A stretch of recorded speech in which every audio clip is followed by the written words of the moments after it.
Joyce T വിയിലൂടെ ഞങ്ങളെ ശ്രദ്ധിക്കുന്ന എല്ലാവർക്കും യേശുക്രിസ്തുവിന്റെ നാമത്തിൽ ഞങ്ങളുടെ സ്നേഹവും വന്ദനവും അറിയിക്കുന്നു. പ്രിയപ്പെട്ട ദൈവമക്കളെ, എല്ലാവരും കർത്താവിലെ സന്തോഷമായിരിക്കുന്നു വിശ്വസിക്കുന്നു. ഇന്നൊരു പകൽക്കാലം കൂടെ നിങ്ങളോടൊപ്പം ആയിരിക്കുന്നതിൽ കർത്താവിനെ സ്തുതിക്കുന്നു. ഞങ്ങളുടെ ചാനലിലൂടെ കടന്നു വരുന്നതായ ഓരോ സാക്ഷ്യങ്ങളും നിങ്ങൾക്ക് ഓരോരുത്തർക്കും അത് അനുഗ്രഹമായി തീരുന്നുവെന്ന് അറിയുന്നതിൽ സന്തോഷമുണ്ട്. ഈ സാക്ഷ്യങ്ങൾ മുഖാന്തരം നിങ്ങൾ കർത്താവിനോട് അടുക്കുവാനും കർത്താവിൻ്റെ നാമമൊക്കെ ഉയരുവാനും ഇടയായി തീരട്ടെ. ഇന്ന് നമ്മോടൊപ്പം അനുഗ്രഹിക്കപ്പെട്ടതായ ഒരു കർത്താവിൻ്റെ ദാസിയാണ് തൻ്റെ ജീവിതത്തിൻ്റെ അനുഭവത്തെ ഷെയർ ചെയ്യേണ്ടതിന് കടന്നു വന്നിരിക്കുന്നത്. ആ പ്രിയ കർത്താവിൻ്റെ ദാസിയെ ജോയ്സ് ടി വിയിലേക്ക് ഞങ്ങൾ സ്നേഹത്തോടെ സ്വാഗതം ചെയ്യുന്നു. ആമേൻ. പ്രൈസ് ലോർഡ് സിസ്റ്റർ, എന്തൊക്കെയുണ്ട് വിശേഷങ്ങൾ? Praise lord. സന്തോഷമായിരിക്കുന്നു കൃപയാല്. ഓക്കെ, കർത്താവ് സഹായിക്കട്ടെ. ഞങ്ങളോടൊപ്പം ആയിരിക്കുന്നതിൽ ഞങ്ങൾക്കും സന്തോഷമുണ്ട്. ജീവിതത്തിൽ ഒത്തിരി അനുഭവങ്ങളുണ്ടെന്ന് ഞാൻ മനസ്സിലാക്കുന്നു. അതിലേക്ക് കടന്നു പോകുന്നതിന് മുന്നമേ തന്നെ നമുക്ക് ദൈവസന്നിധിയിൽ ഒന്ന് പ്രാർത്ഥിക്കാം. Hallelujah, hallelujah. സ്തോത്രം, സ്തോത്രം. പരിശുദ്ധ കർത്താവേ, നന്ദി നിറഞ്ഞ ഹൃദയത്തോടെ ഞങ്ങളങ്ങനെ വാഴ്ത്തുന്നു, സ്തുതിക്കുന്നു, സ്തോത്രം ചെയ്യുന്നപ്പാ. അങ്ങയുടെ സാന്നിധ്യം ദൈവം ഞങ്ങളോട് കൂടെ ഇരിക്കുന്നതിനാൽ നന്ദി കർത്താവേ. ഹല്ലേലൂയ. ദാസ്യ ദൈവങ്ങളിൽ ഏൽപ്പിച്ച് പ്രാർത്ഥിക്കുന്നു കർത്താവേ. ഹല്ലേലൂയ. അങ്ങ് നടത്തിയ വിധങ്ങളും വഴികളും ഒക്കെ സംസാരിപ്പാനുള്ള ദൈവകൃപ പരിശുദ്ധാത്മാവ് നിന്റെ ദാസിക്ക് നൽകി കൊടുത്താട്ട്. അങ്ങയുടെ സാന്നിധ്യം ഞങ്ങളോടുകൂടെ ഇരുന്നാട്ട്. യേശു ക്രിസ്തുവിൻ്റെ നാമത്തിൽ തന്നെ ആമേൻ. ഹല്ലേലൂയ. സ്തോത്രം. Praise lord. ആമേൻ. വീട്ടിൽ ആരൊക്കെയുണ്ട്? എവിടെ നിന്നാണ് നമ്മോടൊപ്പം ജോയിൻ ചെയ്തിരിക്കുന്നത് എന്ന് പറഞ്ഞാൽ നമുക്ക് അത് അറിയുവാൻ കഴിയും. സ്തോത്രം. ഞാൻ ബാംഗ്ലൂരിൽ നിന്നാണ് ജോയിൻ ചെയ്തേക്കുന്നത്. വീട്ടിൽ ഹസ്ബൻഡ് ബിനോ തോമസ് പാസ്റ്ററാണ്. ഞങ്ങൾക്ക് 2 മക്കളുണ്ട്. മോൻ സ്റ്റീവ്, മോള് സ്റ്റീവിയ. ഞങ്ങൾ ബാംഗ്ലൂരിൽ സെറ്റിലായിരിക്കുന്നു. ഓക്കെ, കർത്താവ് സഹായിക്കട്ടെ. നിങ്ങളുടെ പ്രവർത്തനങ്ങളെയൊക്കെ കർത്താവ് മാനിക്കട്ടെ. ഇനിയുള്ള സമയം ഞാൻ നൽകി തരികയാണ്. ഓക്കെ, ദൈവദാസി അത് ഉപയോഗിച്ചാട്ടോ. Okay, thank you. ദൈവനാമം മഹത്വപ്പെടുമാറാകട്ടെ. ഈ നല്ല അവസരം ഒരുക്കി തന്ന പ്രിയ സിസ്റ്ററിനോടുള്ള നന്ദി അറിയിക്കുന്നു. എന്നെ സാക്ഷ്യം പറയാനായിട്ട് ക്ഷണിച്ച ജോസ് ടി വിയോടുള്ള നന്ദിയെ ഞാൻ രേഖപ്പെടുത്തുകയാണ്. ഈ സമയത്ത് ദൈവം എന്നെ ഇതുവരെ ഞങ്ങളെ കൊണ്ടുവന്ന ഓരോ വിധങ്ങളെ ദൈവസന്നിധിയിൽ ദൈവനാമ മഹത്വത്തിന് വേണ്ടിയിട്ടും ഞങ്ങളെ കേൾക്കുന്ന അനേകർക്ക് പ്രയോജനപ്പെടുവാനും ദൈവസന്നിധിയിൽ ഒരുപടി കൂടെ അടുക്കുവാൻ തൊക്കണം, ദൈവമായ ഒരു എൻകൗണ്ടർ ഉണ്ടാകുവാൻ തൊക്കണം ഈ സാക്ഷ്യം ഇടയാകട്ടെ എന്ന് ഞാൻ പ്രാർത്ഥിച്ചുകൊണ്ട് ഞാൻ തുടങ്ങുകയാണ്. ഞാൻ പറഞ്ഞല്ലോ, ഞങ്ങൾ ബാംഗ്ലൂരിലാണ് സെറ്റിലായിരിക്കുന്നത്. ഞങ്ങള് ഫാമിലി ആയിട്ട് എൻ്റെ വീട്ടില് എൻ്റെ ചെറുപ്പത്തിൽ എനിക്ക് തോന്നുന്നു 2-3 വയസ്സുള്ളപ്പോൾ ഞങ്ങൾ കർണാടകയിലോട്ട് ഷിഫ്റ്റ് ആയതാണ്. എൻ്റെ പേരൻസ് ഒക്കെ കർണാടക തരീക്കര എന്ന് പറഞ്ഞ സ്ഥലത്താണ് സെറ്റിലായിരിക്കുന്നത്. എൻ്റെ പിതാവ് എൻ്റെ ചെറുപ്പത്തിൽ തന്നെ എന്ന് പറഞ്ഞാൽ ഞാൻ എൻ്റെ 12ാമത്തെ വയസ്സിൽ ഈ ലോകത്തിൽ നിന്ന് മാർപ്പെട്ടു. എനിക്ക് മാതാവും ഞങ്ങൾ 6 പേരാ മക്കള്. ഏറ്റവും ഇളയ ആളായിട്ടാണ് ഞാൻ ജനിച്ചത്. പിന്നെ ഒരു മൂത്ത സഹോദരന് ഒരു 4 വർഷത്തിന് മുമ്പ് ഈ ലോകത്തിൽ നിന്ന് മാർപ്പെട്ടു. ഞങ്ങൾ 5 പേരും ദൈവകൃപയാല് ദൈവസന്നിധിയിലായിരിക്കുന്നു. ബാല്യം എന്ന് പറഞ്ഞാൽ ഞാൻ പറഞ്ഞല്ലോ, ഞങ്ങള് നാട്ടിൽ നിന്ന് കർണാടകയിലോട്ട് വന്നു. അവിടെ സ്ഥിരം താമസമായി. ഞങ്ങളൊരു ദൈവദാസനാണ് ഞങ്ങളെ കർണാടകയിലോട്ട് കൊണ്ടുവന്നത്. ഇവിടെ കൃഷി ചെയ്യാന്നല്ല എൻ്റെ പപ്പയോട് പറഞ്ഞ് ഇങ്ങോട്ട് കൊണ്ടുവന്നു. ഞങ്ങൾ ഇവിടെ അങ്ങ് സെറ്റിലായി. ഒരു പപ്പ വന്നിട്ട് TPM-ലെ വിശ്വാസത്തിലുള്ള ആളും മമ്മി യാക്കോബിസ്റ്റും ആയിരുന്നു. പിന്നെ ഇവിടെ കർണാടകയിൽ വന്നപ്പോഴത്തേക്കും മമ്മി ഓട്ടോമാറ്റിക്കലി TPM-ലോട്ട് പോയി. പിന്നെ ഇവിടെ ചർച്ചകളും അങ്ങനെ ഇല്ലാത്തതുകൊണ്ട് ദൈവത്തിന്റെ ഒരു ഇടപെടൽ ഉണ്ടായിട്ട് രക്ഷിക്കപ്പെട്ട് സ്ഥാനപ്പെട്ട് ദൈവസന്നിധിയിലായിരിക്കാൻ തക്കോണം ദൈവകൃപയിൽ ചെറുപ്പം തൊട്ട് തന്നെ വളർന്നു വരുവാൻ എന്നെ സഹായിച്ചു. അങ്ങനെ എൻ്റെ ഒരു എൻ്റെ പഠനം എല്ലാം ഞങ്ങൾ കർണാടകയിൽ തന്നെ തരീക്കര എന്ന് പറയുന്ന സ്ഥലത്തായിരുന്നു. അത് കഴിഞ്ഞ് എൻ്റെ 10ാം ക്ലാസ് പഠനമൊക്കെ കഴിഞ്ഞപ്പോഴത്തേക്കിന് ഈ പറഞ്ഞ ബെന്തിക്കോസ് പാരമ്പര്യ വിശ്വാസത്തില് മാതാപിതാക്കളായതുകൊണ്ട് അവരുടെ നിർബന്ധത്തില് അവര് പ്രാർത്ഥിക്കാൻ പറയുന്നത് കൊണ്ട് പ്രാർത്ഥിക്കും, അവര് പാടാൻ പറയുന്നത് കൊണ്ട് പാടും. അവര് ബൈബിള് മത്സരം സൺഡേ സ്കൂളിൽ പോകുന്നത് കൊണ്ട് മത്സരങ്ങളൊക്കെ ഉള്ളത് കൊണ്ട് വാക്യങ്ങൾ പഠിക്കും, കുത്തിയിരുന്ന് പഠിക്കുകയും സൺഡേ സ്കൂളിൽ എല്ലാം ഉണ്ടായിരുന്നു. പക്ഷെങ്കില് ഞാനും ദൈവവുമായിട്ടുള്ളൊരു വ്യക്തിപരമായ ഒരു ബന്ധം ഇല്ലായിരുന്നു. പ്രഭാത പ്രാർത്ഥനയ്ക്ക് എഴുന്നേൽക്കുന്നുണ്ടോ എന്ന് ചോദിച്ചു കഴിഞ്ഞാൽ അടിയെ പേടിച്ച് എഴുന്നേറ്റ് പ്രാർത്ഥിക്കാനിരിക്കും. വൈകുന്നേരം ഭക്ഷണം കിട്ടാൻ വേണ്ടി കുടുംബ പ്രാർത്ഥനയ്ക്ക് ഇരുന്ന് പ്രാർത്ഥിച്ചിട്ട് ഭക്ഷണം കഴിച്ചിട്ട് കിടക്കും. അങ്ങനത്തെ ഒരു ജീവിത രീതികളൊക്കെ ആയിട്ട് ഇങ്ങനെ പോവായിരുന്നു. പിന്നെ ബൈബിള് വായിക്കും. ഞാൻ പറഞ്ഞല്ലോ, മത്സരങ്ങൾക്ക് വചനം വായിച്ച് പഠിക്കണം. അതുകൊണ്ട് വചനം വായിക്കുമ്പോൾ ഇങ്ങനെ വചനത്തിലൊക്കെ ഉണ്ട്, രക്ഷിക്കപ്പെടണം, സ്നാനപ്പെടണം എന്നുള്ളത് കൊണ്ട് മാത്രം രക്ഷിക്കപ്പെട്ടു. അത് കഴിഞ്ഞിട്ട് സ്നാനപ്പെട്ടു. ഇതെല്ലാം ഇങ്ങനെ നടന്നു. പക്ഷെങ്കിലും ഞാനും ദൈവമായിട്ടുള്ള ഒരു ബന്ധം അപ്പോഴും ഇല്ലായിരുന്നു. പാരമ്പര്യം നമ്മൾ വിശ്വാസ കുടുംബത്തിൽ ജനിച്ചത് വളർന്നത് കൊണ്ട് ആ ഒരു പാരമ്പര്യം ഇങ്ങനെ പോവുകയല്ലാതെ ദൈവം ഞാനുമായിട്ട് ഒരു വ്യക്തിപരമായ ഒരു ബന്ധം ഇല്ലാതായിരുന്നു പോയിക്കൊണ്ടിരുന്നത്. പക്ഷെങ്കിൽ ദൈവമക്കളെ 15-ാമത്തെ വയസ്സ് 10ാം ക്ലാസ് കഴിഞ്ഞപ്പോഴത്തേക്കിനും ഞാനിങ്ങനെ ഞാൻ ദൈവത്തോട് ചോദിച്ച കാര്യങ്ങളാണ്. ദൈവസന്നിധിയിൽ ഇങ്ങനെയൊക്കെ ഇരുന്നു, തെറ്റുകളൊന്നും ചെയ്യുന്നില്ല, ദൈവസന്നിധിയിൽ ഇരിക്കുന്നു, പ്രാർത്ഥിക്കുന്നു, പാടുന്നു. പക്ഷെങ്കിൽ നമ്മുടെ അവസ്ഥയ്ക്ക് ഒരു മാറ്റം എവിടെയും വരുന്നില്ലല്ലോ.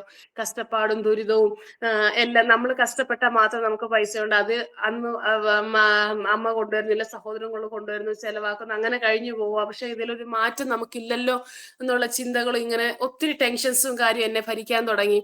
ഏകാന്തത, മൂഢത എല്ലാം. കാരണം ഫ്രണ്ട്സ് സർക്കിൾ എല്ലാം ഏറ്റവും നല്ല രീതിയിൽ അവർ ജീവിക്കുന്നു, ലോകപ്രകാരം പോകുന്നു, അവർക്കെല്ലാം നന്മകളും അനുഗ്രഹങ്ങളും സന്തോഷവും സമാധാനം എല്ലാം ഉണ്ട്. പക്ഷെങ്കിൽ ഞാൻ വേർതിട്ട് ഈ കർണാടകയിൽ എന്ന് പറഞ്ഞാൽ എല്ലാ ഓർണമെന്റ്സ് എല്ലാം ഉപയോഗിച്ച് ഇങ്ങനെ ജീവിക്കുന്ന ആൾക്കാർ. അപ്പൊ അവത്തെ എല്ലാം വ്യത്യസ്തമായി നമ്മൾ ജീവിക്കുമ്പോൾ നമ്മുടെ ജീവിതത്തിൽ ഒരു മാറ്റം എവിടെയും കാണുന്നില്ലല്ലോ എന്നുള്ളൊരു നിരാശ എന്നെ ഭയങ്കരമായിട്ട് വേട്ടയാടി.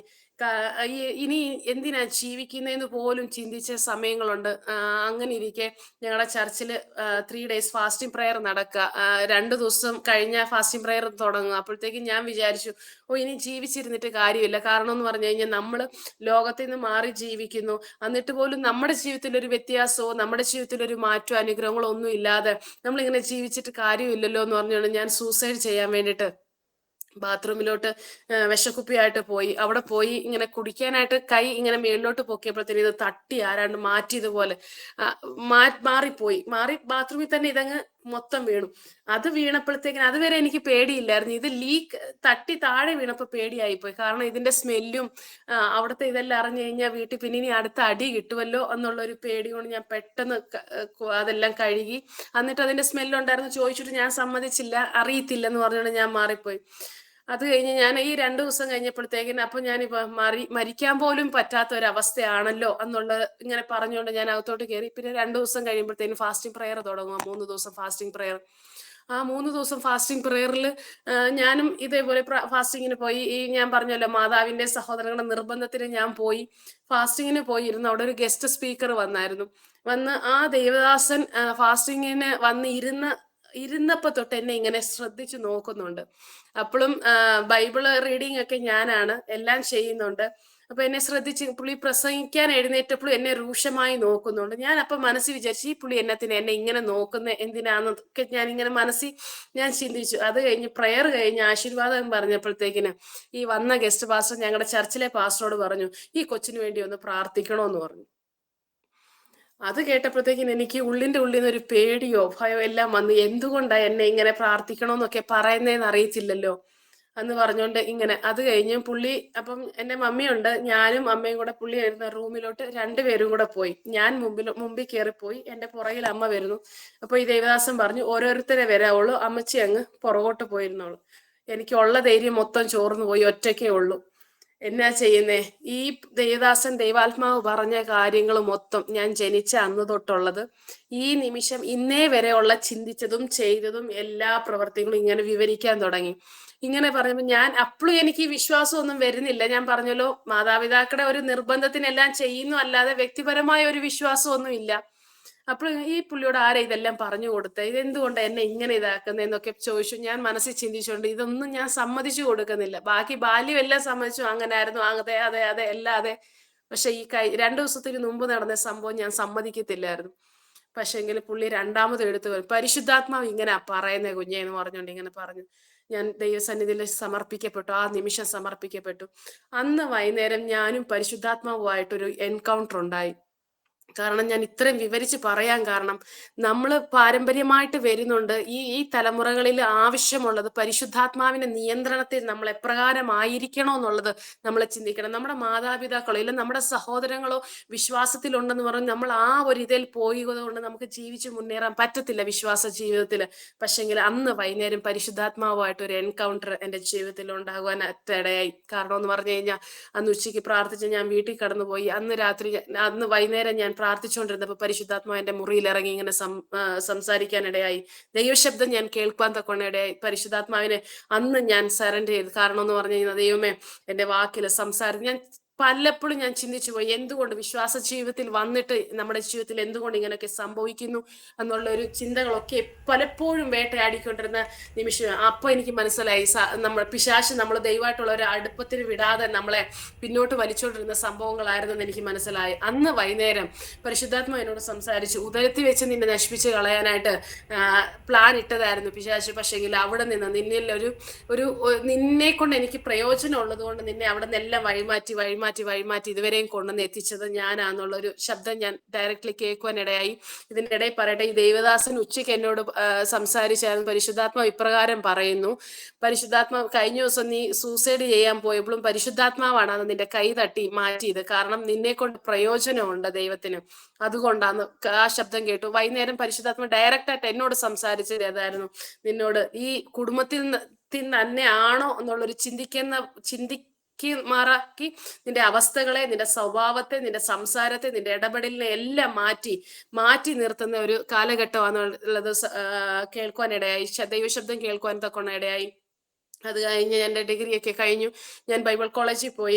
ഞാൻ ബൈബിൾ കോളേജിൽ പോയി പഠിക്കാൻ പോയി. അവിടെ പഠിച്ചുകൊണ്ടിരുന്നപ്പോഴും ദൈവമായിട്ട് ആ നിമിഷം തൊട്ട് പിന്നുള്ള നിമിഷങ്ങളെല്ലാം ദൈവമായിട്ട് ഇടപെടാനും പരിശുദ്ധാത്മാവിന്റെ നിയന്ത്രണത്തിലായി തീരുവാനും, ഈ പരിശുദ്ധാത്മാവിന്റെ ഒരു എൻകൗണ്ടർ വന്നപ്പോഴത്തേക്കിന് എൻ്റെ ജീവിതത്തിലെ നിരാശതകള്, എൻ്റെ ജീവിതത്തിലെ പോരായ്മകള്, ദേഷ്യം എല്ലാം മാറ്റി ഞാനൊരു പുതു സൃഷ്ടിയായി. അത് കാരണം എന്ന് പറഞ്ഞാൽ എൻ്റെ സംസാരം മാറി, എൻ്റെ നോട്ടം മാറി, എൻ്റെ ചിന്തകൾ മാറി, എല്ലാം മാറ്റി. എൻ്റെ ഫുൾ നിയന്ത്രണം പരിശുദ്ധാത്മാവ് ഏറ്റെടുക്കാൻ തക്കോണം ഇടയായി. പരിശുദ്ധാത്മാവ് ഓരോ നിമിഷം ദൈവാലോചനയ്ക്ക് ഒത്തോണം കീഴ്പ്പെടുവാനും ഉപവസിപ്പാനും പ്രാർത്ഥിപ്പാനും വ്യക്തിപരമായി തീരുന്ന കൃപാവരങ്ങളും എല്ലാം ഏറ്റെടുപ്പാൻ തക്കോണം ദൈവം സഹായിച്ചു. ദൈവമക്കളെ, ഞാൻ ഇത് പറഞ്ഞതിന്റെ കാരണം എന്ന് പറഞ്ഞു കഴിഞ്ഞാല്, ഈ ദിവസങ്ങളിൽ നമ്മള് കൂട്ടത്തിൽ പാടാനൊക്കെ നമുക്ക് എളുപ്പമാണ്, കൂട്ടത്തിൽ പോയി പ്രസംഗം കേൾക്കാൻ എളുപ്പമാണ്, കൂട്ടത്തിൽ ബൈബിൾ വായിക്കാൻ എളുപ്പമാണ്. പക്ഷെങ്കിൽ വ്യക്തിപരമായി ഞാനും ദൈവമായിട്ടുള്ള ബന്ധം എപ്രകാരമായിരിക്കണമെന്ന് നമ്മൾ ആയിരിക്കുന്നു എന്ന് നമ്മൾ ചിന്തിക്കേണ്ടത് ആവശ്യമാണ്. നമ്മൾ ഈ അന്ത്യകാലത്ത് നമ്മൾ വന്നിരിക്കുമ്പോൾ പരിശുദ്ധാത്മാവിന്റെ നിയന്ത്രണത്തിലാണോ നമ്മൾ ആയിരിക്കുന്നത്? ദൈവശബ്ദം ഞാൻ കേൾക്കുവാൻ തക്കൊണ്ട് ഇടയാകുന്നുണ്ടോ? ദൈവശബ്ദം കേൾക്കാൻ നമുക്ക് സാധിക്കുന്നില്ലെങ്കിൽ നമ്മൾ ഒന്ന് ചിന്തിക്കണം, നമ്മുടെ എവിടോ കുറവുകളുണ്ട്. നമ്മൾ ദൈവസന്നിധിയിൽ ഏറ്റുപറയേണ്ടത് ആവശ്യമാണ്. നമ്മൾ ദൈവസന്നിധിയിൽ ഏറ്റുപറയും. ദൈവശബ്ദം കേൾക്കുവാൻ തക്കൊണ്ട് ഇടയായി കഴിഞ്ഞാൽ പൗലോസ് പറയുന്നില്ലേ, പൗലോസിന്റെ ബലഹീനതയിലും പൗലോസ് എന്താ ചെയ്തു? സന്തോഷിച്ചു. കാരണം എന്ന് പറഞ്ഞു കഴിഞ്ഞാൽ ദൈവശബ്ദം പൗലോസ് കേൾക്കുവാൻ തക്കൊണ്ട് ഇടയായി. എന്റെ കൃപ നിനക്ക് മതി. ആ ഒരു ശബ്ദം കേട്ടത് കൊണ്ട് പൗലോസിന്റെ ആ ബലത്തോടെ മുന്നേറുവാൻ തക്കൊണ്ട് ഇടയായത്. ദൈവമക്കളെ, പ്രതിസന്ധികൾ പ്രതികൂലങ്ങൾ എല്ലാം വരുമ്പോഴും നമ്മൾ ദൈവസന്നിധിയിൽ ദൈവശബ്ദം കേട്ട് പരിശുദ്ധാത്മാവിന് കീഴ്പ്പെട്ട് മുന്നേറുവാണെങ്കിൽ നമ്മുടെ എല്ലാ കാര്യങ്ങളിലും പരിശുദ്ധാത്മാവ് അത് കാര്യങ്ങളെ ഏറ്റെടുത്ത് മുന്നോട്ട് കൊണ്ടുപോകാൻ തക്കോണം ദൈവം സഹായിക്കും. അത് കഴിഞ്ഞ് ഞാൻ ബൈബിൾ കോളേജിലെ പഠിത്തം അവസാന വർഷം പഠിച്ചുകൊണ്ടിരിക്കുന്ന സമയത്ത് തന്നെ എനിക്കൊരു വിവാഹാലോചന വന്നു.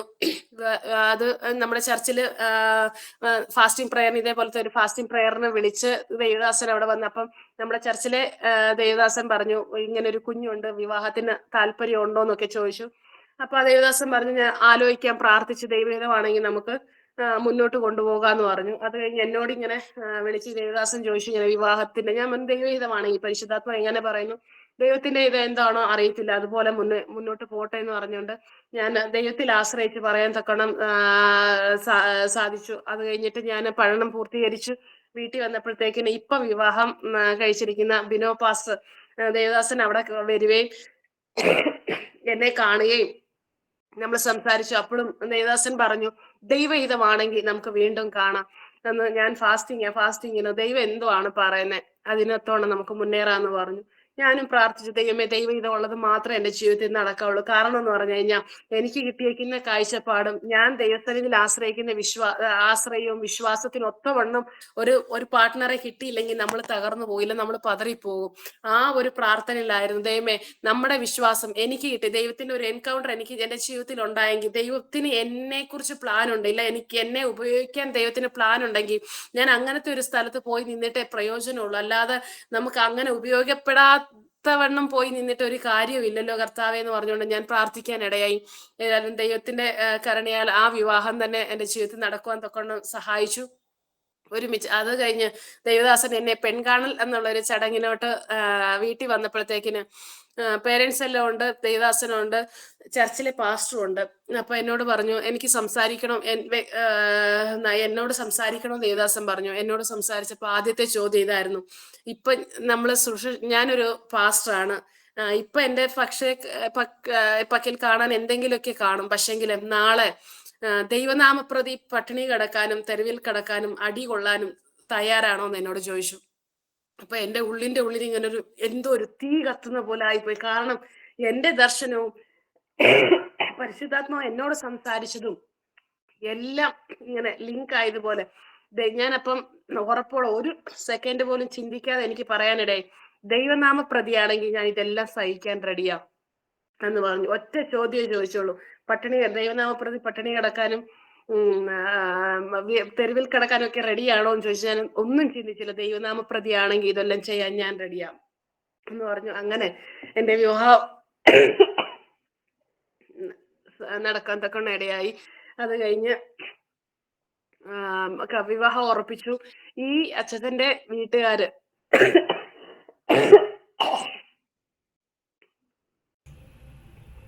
അച്ഛന്റെ വീട്ടുകാര് എന്നെ പെണ്ണ് കണ്ടിട്ടില്ല, ഒന്നുമില്ല. കാരണം എൻഗേജ്മെന്റിന്റെ അന്ന് ഇവര് എന്നെ കാണുന്നത്. എൻഗേജ്മെന്റ് എല്ലാം കഴിഞ്ഞു. അപ്പൊ പരിശുദ്ധാത്മാവ് എന്നോട് ഇങ്ങനെ പറഞ്ഞു, വിവാഹ ഡ്രസ്സ് നീ എടുക്കരുതെന്ന് എന്നോട് പറഞ്ഞു, കല്യാണ വസ്ത്രം നീ എടുക്കരുത്. അപ്പൊ ഞാൻ ഇങ്ങനെ പരിശുദ്ധാത്മാവിനോട് ചോദിച്ചു, ദൈവമേ എന്തുവാ എന്നതാ അറിയത്തില്ല. ഇപ്പോഴൊക്കെ എല്ലാം സെലക്ട് ചെയ്യും. വെള്ളം വേണമെങ്കിൽ കുടിച്ചോ, വെള്ളം വേണമെങ്കിൽ കുടിച്ചോ.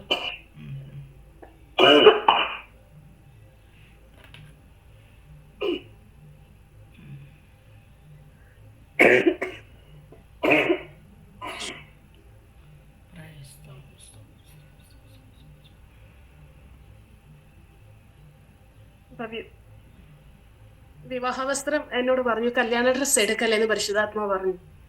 അപ്പൊ ഞാൻ വീട്ടിൽ പറഞ്ഞു, എനിക്ക് കല്യാണ സാരി വേണ്ട കേട്ടോ. അപ്പം അമ്മയൊക്കെ ഞാൻ പറഞ്ഞല്ലോ ഒരു വിശ്വാസത്തിൽ ഇങ്ങനെ ഇരിക്കുന്ന, പക്ഷെങ്കിൽ എന്നോട് പറഞ്ഞു, നീ എന്നെ ഈ പറയുന്ന വെടലത്തരവാ പറയുന്നത്, ഇങ്ങനൊക്കെ ചിന്തിക്കാവോ, കല്യാണ പെണ്ണിന് കല്യാണ വസ്ത്രം വേണ്ടെന്നുള്ള എങ്ങനെയാ ഇത് പറയുന്നത്? ഇല്ല, ഞാൻ പറഞ്ഞു, എന്നോട് പരിശുദ്ധാത്മാവ് പറഞ്ഞു ഞാനത് എടുക്കണ്ടെന്നാ പറഞ്ഞേക്കുന്നത്, ദൈവം കരുതിക്കൊള്ളൂ എന്ന് പറഞ്ഞു.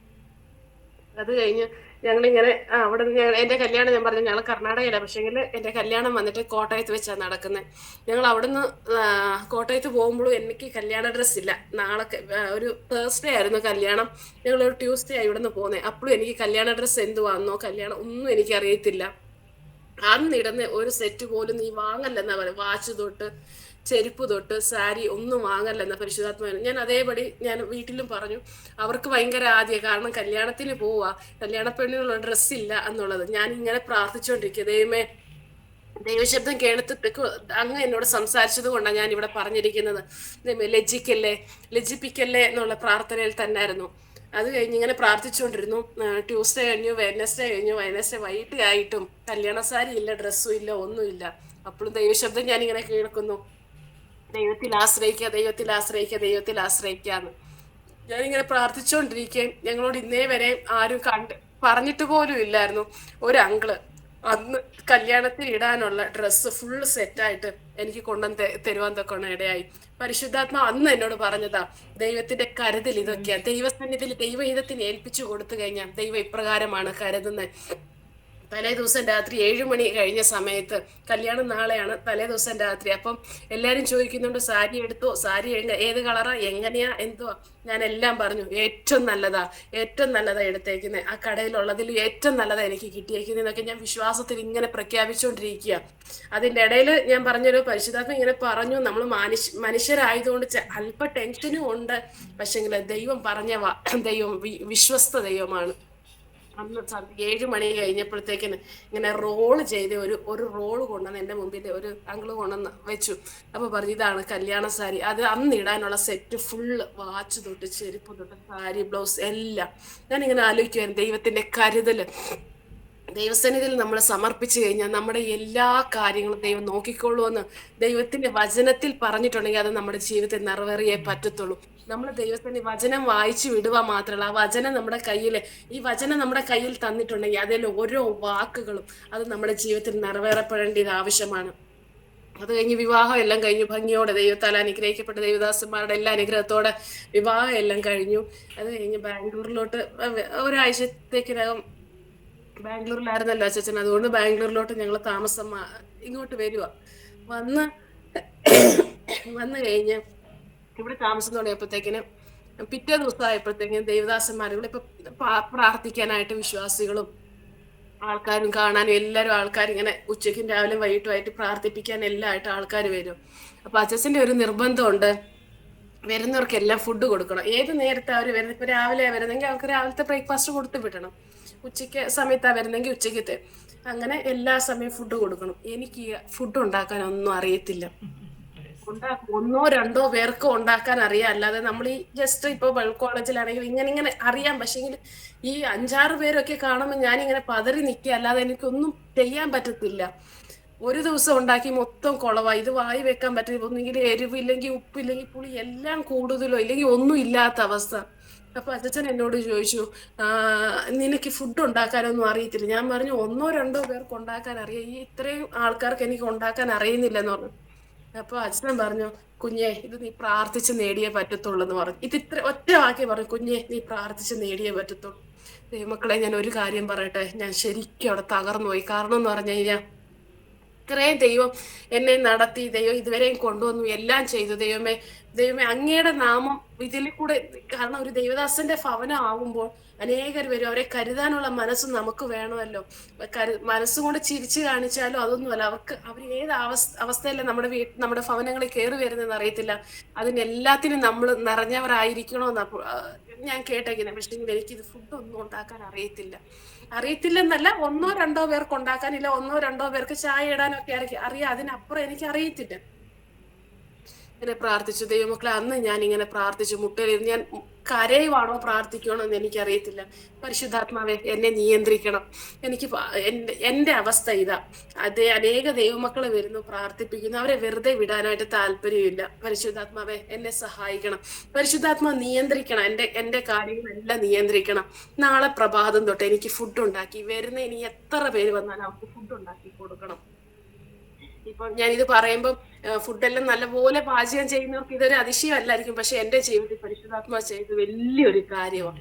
ഞാൻ അന്ന് രാത്രി മൊത്തം കരഞ്ഞ് പ്രാർത്ഥിക്കാനിടയായി. പ്രഭാതത്ത് ഞാൻ എഴുന്നേൽക്കുമ്പോൾ ഇന്ന് തൊട്ട് എൻ്റെ ഭവനത്തിൽ എത്ര പേര് വന്നാലും ഏത് സമയത്ത് വന്നാലും അവർക്ക് എന്താ ആവശ്യം അത് ഉണ്ടാക്കി കൊടുക്കാൻ പരിശുദ്ധാത്മാ എന്നെ ലീഡ് ചെയ്യണമെന്ന് ഞാൻ പ്രാർത്ഥിച്ചു. ദൈവമക്കളെ, പ്രഭാതത്ത് എഴുന്നേറ്റു. അപ്പോഴും 2 ഫാമിലി രാവിലെ വന്നു. 2 ഫാമിലി വന്നു. അവർ വന്നപ്പോൾ എനിക്ക് ടെൻഷൻസ് ഒന്നുമില്ല. അവരെ കണ്ടു, സന്തോഷം, അവർ പ്രാർത്ഥിക്കാനിരിക്കുന്നു. അപ്പം ഞാൻ ചോദിച്ചു, ചായ ഇട്ടെ? അപ്പൊ അച്ഛൻ്റെ മുഖം ഇത്രയും പേരുണ്ട്, 8-9 പേരുണ്ട്. അച്ഛൻ്റെ മുഖം വല്ലാതെ, കാരണം ചായ എന്ന് പറയുമ്പോൾ ഇട്ട് കൊടുക്കുന്ന ഏത് അവസ്ഥയിലാന്ന് പുള്ളിക്ക് അറിയുന്നത് കൊണ്ട് പുള്ളിയുടെ മുഖം ഒരുപാട് ഇല്ല. ഞാൻ പക്ഷെങ്കിൽ അത് കണ്ടാലും ഞാൻ പതറിയില്ല. ഞാൻ പോയി കിച്ചണിൽ പോയി ചായ ഇട്ടു. ഏറ്റവും നല്ല ചായ, എത്ര പൊടി ഇടണോ അത്രയും പൊടി, എത്ര പാലൊഴിക്കണോ, ഏറ്റവും നല്ല ചായ. അവർ കുടിച്ചവർ പറഞ്ഞു നല്ല ചായയാണല്ലോ. അത് അവര് പറഞ്ഞിട്ട് എനിക്ക് വിശ്വാസം ആവുന്നില്ല. കാരണം എന്ന് പറഞ്ഞാൽ എന്നെ കളിയാക്കുവാണോ എനിക്ക് അറിയത്തില്ല. പക്ഷെ ഞാൻ ടേസ്റ്റ് ചെയ്തപ്പോൾ അറിയുന്നത് ഏറ്റവും നല്ല ചായ. പിന്നെ അന്ന് തുടങ്ങിയത് പരിശുദ്ധാത്മാവ് കേടി. ഇനി 100 അല്ല 500 അല്ല 1000 പേര് വന്നാലും ഇപ്പൊ എനിക്ക് ചെയ്തു കൊടുക്കാനായിട്ട് എനിക്കറിയും. കാരണം എന്ന് പറഞ്ഞു കഴിഞ്ഞാൽ പരിശുദ്ധാത്മാവ് നമ്മളെ നിയന്ത്രിക്കും. ഞാൻ ആ കിച്ചണിൽ നിൽക്കുമ്പോൾ ഞാൻ മാറി നിന്ന് എന്നോട് ചോദിച്ചു കഴിഞ്ഞാൽ എനിക്ക് ഇപ്പോഴും അറിയത്തില്ല കേട്ടോ, ഷെർലി ഇത് എങ്ങനെയാ ഫുഡ് ഉണ്ടാക്കുന്നതെന്ന് ചോദിച്ചാൽ എനിക്ക് അറിയത്തില്ല. പക്ഷെങ്കിൽ ഞാൻ കിച്ചണിൽ കയറി കഴിഞ്ഞാൽ പരിശുദ്ധാത്മാവിനെ ലീഡ് ചെയ്യാൻ തക്കണമായി. ഇതിന് ഇത്രയും സാധനം ഇടണം, ഇതിന് ഇങ്ങനെ ഇടണം, ഇത് ഇത്രയും ചെയ്യണം. ആ ഒരു പ്രാർത്ഥനയിലും ആ പരിശുദ്ധാത്മാവിന്റെ ഒരു നിയന്ത്രണത്തിൽ സമർപ്പിച്ചു കൊടുത്ത അന്ന് തൊട്ട് ഞങ്ങളുടെ വീട്ടിൽ വരുന്ന ഒരുത്തരെയും നമ്മൾ വെറും കയ്യാൽ വിടാൻ ദൈവം ഇടവരുത്തിയിട്ടില്ല. കാരണം എൻ്റെ അപ്പച്ചന്റെ നാമം അതിൽ കൂടെ ദൈവനാമം ഉയർത്തപ്പെടുമെങ്കിൽ അത് അങ്ങനെ നടക്കട്ടെ എന്നായിരിക്കും പരിശുദ്ധാത്മ നിയന്ത്രിച്ചു വിട്ടത്. അന്ന് തൊട്ടത് എൻ്റെ ജീവിതത്തിൽ വലിയൊരു സാക്ഷിയാണ്. ഇന്നും അതുപോലെ തന്നെ ടേസ്റ്റി ആയിട്ട് ഫുഡ് ചെയ്ത് എല്ലാവർക്കും കൊടുക്കുവാൻ തൊക്കണം ദൈവം സഹായിക്കുന്നുണ്ട്. അത് ഞാൻ പറഞ്ഞല്ലോ, മാറ്റി നിർത്തി എന്നോട് ചോദിച്ചു കഴിഞ്ഞാൽ എനിക്ക് അറിയത്തില്ല എങ്ങനെ ഇത് ചെയ്യുന്നതെന്ന്. പക്ഷെങ്കിൽ ഞാൻ പ്രാർത്ഥിച്ച് ഇത് ചെയ്യാൻ തുടങ്ങുമ്പോഴത്തേന് പരിശുദ്ധാത്മാവ് നിയന്ത്രിക്കും. ഇത് ഇന്നത് ഇത്രയും തന്നെ ഇടണം, ഇങ്ങനെയാണ് ചെയ്തു വരുമ്പോഴത്തേനും അത് സക്സസ് ആയിരിക്കും. ദൈവമക്കളെ, ഞാൻ ഇത് പറഞ്ഞതിന്റെ കാര്യം നമുക്കൊന്നും നമ്മുടെ ജീവിതത്തിൽ ഒന്നും അസാധ്യമായതൊന്നുമില്ല. നമ്മുടെ ജീവിതം ശൂന്യമായിരിക്കും, കാര്യം ശരിയാ. നമ്മുടെ ജീവിതത്തിൽ ഒന്നും ഇല്ലായിരിക്കും, കാര്യം ശരിയാ. ഒരു ബുദ്ധിയോ വിവരോ ഒന്നും ഇല്ലായിരിക്കും. പക്ഷെങ്കിൽ നമ്മുടെ ജീവിതത്തിൽ ഒരു സ്ഥാനം, ഏറ്റവും വലിയ സ്ഥാനം പരിശുദ്ധാത്മാവിന് കൊടുത്തു കഴിഞ്ഞാൽ പരിശുദ്ധാത്മാവ് നമ്മളെ നിയന്ത്രിച്ച് നമ്മളെ മുൻപോട്ട് കൊണ്ടുപോകാൻ തൊക്കെ ഇടയാകും. നമ്മൾ ദൈവത്തിന് ആ സ്ഥാനം കൊടുത്ത് ദൈവത്തിന് സമ്പൂർണ്ണമായി നമ്മുടെ ബുദ്ധി അങ്ങ് മാറ്റി വെച്ചേരെ, നമ്മളെല്ലാം മാറ്റി വെച്ചിട്ട് പരിശുദ്ധാത്മാവ് നമ്മളെ നിയന്ത്രിക്കുന്ന പോലെ പരിശുദ്ധാത്മാവിന്റെ ഇടത്തിലൊത്തോണം മുന്നേറുവാണെങ്കിൽ ദൈവം നമ്മളെ സഹായിക്കും. സോറി, ചുമയുടെ ചെറുതായിട്ടുള്ള ബുദ്ധിമുട്ടുണ്ട്. അതങ്ങനെ പരിശുദ്ധാത്മാവ് നമ്മളെ നിയന്ത്രിക്കാൻ തൊക്കെ സഹായിക്കും. അങ്ങനെ ഇങ്ങനെ പോയിക്കൊണ്ടിരിക്കുമ്പോഴത്തേക്കിന് ഒത്തിരി കഷ്ടങ്ങള് ഭാരങ്ങള് ഇങ്ങനെ നമ്മൾ അറിയാമല്ലോ, ഇങ്ങനെ ദൈവവേലയിലൊക്കെ ഉള്ളപ്പോൾ പട്ടിണി എല്ലാം കൂടെ കടന്നു വന്നപ്പോഴും അവിടെ എല്ലാം നിർത്തുവാൻ തൊക്കെ ഇടയാക്കി. പട്ടിണി ബുദ്ധിമുട്ടെന്ന് കഷ്ടങ്ങളെന്നൊക്കെ പറയുമ്പോൾ എന്തെങ്കിലും പ്രത്യേകമായി പറയാൻ പറ്റുമോ അതിനകത്ത് ജീവിതത്തിന്റെ ഒന്ന് രണ്ട് അനുഭവങ്ങൾ, എക്സ്പീരിയൻസ് ഒന്ന് പറഞ്ഞാൽ നമ്മുടെ അപ്പൊ പട്ടിണികളൊക്കെ കിടക്കുവാൻ തൊക്കെ ഇടയായി. ഞങ്ങളുടെ വിവാഹം കഴിഞ്ഞ് ഞാൻ പറഞ്ഞല്ലോ 2 വർഷം കഴിഞ്ഞപ്പോഴത്തേക്കിന് മോനെ ഞാൻ പ്രഗ്നന്റ് ആയി കഴിഞ്ഞപ്പോഴത്തേക്കിന് ആ സമയത്ത് ഭയങ്കര കഷ്ടതയിൽ കൂടെ. കാരണം എന്ന് പറഞ്ഞാൽ ദേവദാസന്റെ വില ഞങ്ങൾ ട്രാക്ട് കൊടുക്കാൻ പോകും, സുവിശേഷം പറയാൻ പോകും എല്ലാം. പക്ഷേ ഇത് വീട്ടിൽ വരുമ്പോഴത്തേനും ശൂന്യതയായിരിക്കും. അത് കഴിഞ്ഞ് ഞങ്ങളിങ്ങനെ യാത്ര ചെയ്തുകൊണ്ടിരുന്നു. അപ്പോൾ വാഹനങ്ങളൊന്നും ഇല്ല ഞങ്ങൾക്ക്. ഞങ്ങൾ നടന്ന എല്ലാം പോകുന്നു, ചർച്ചകളിലായാലും എല്ലാ കാര്യങ്ങളും ചെയ്ത് ഇങ്ങനെ പോയി വന്നുകൊണ്ടിരുന്നു.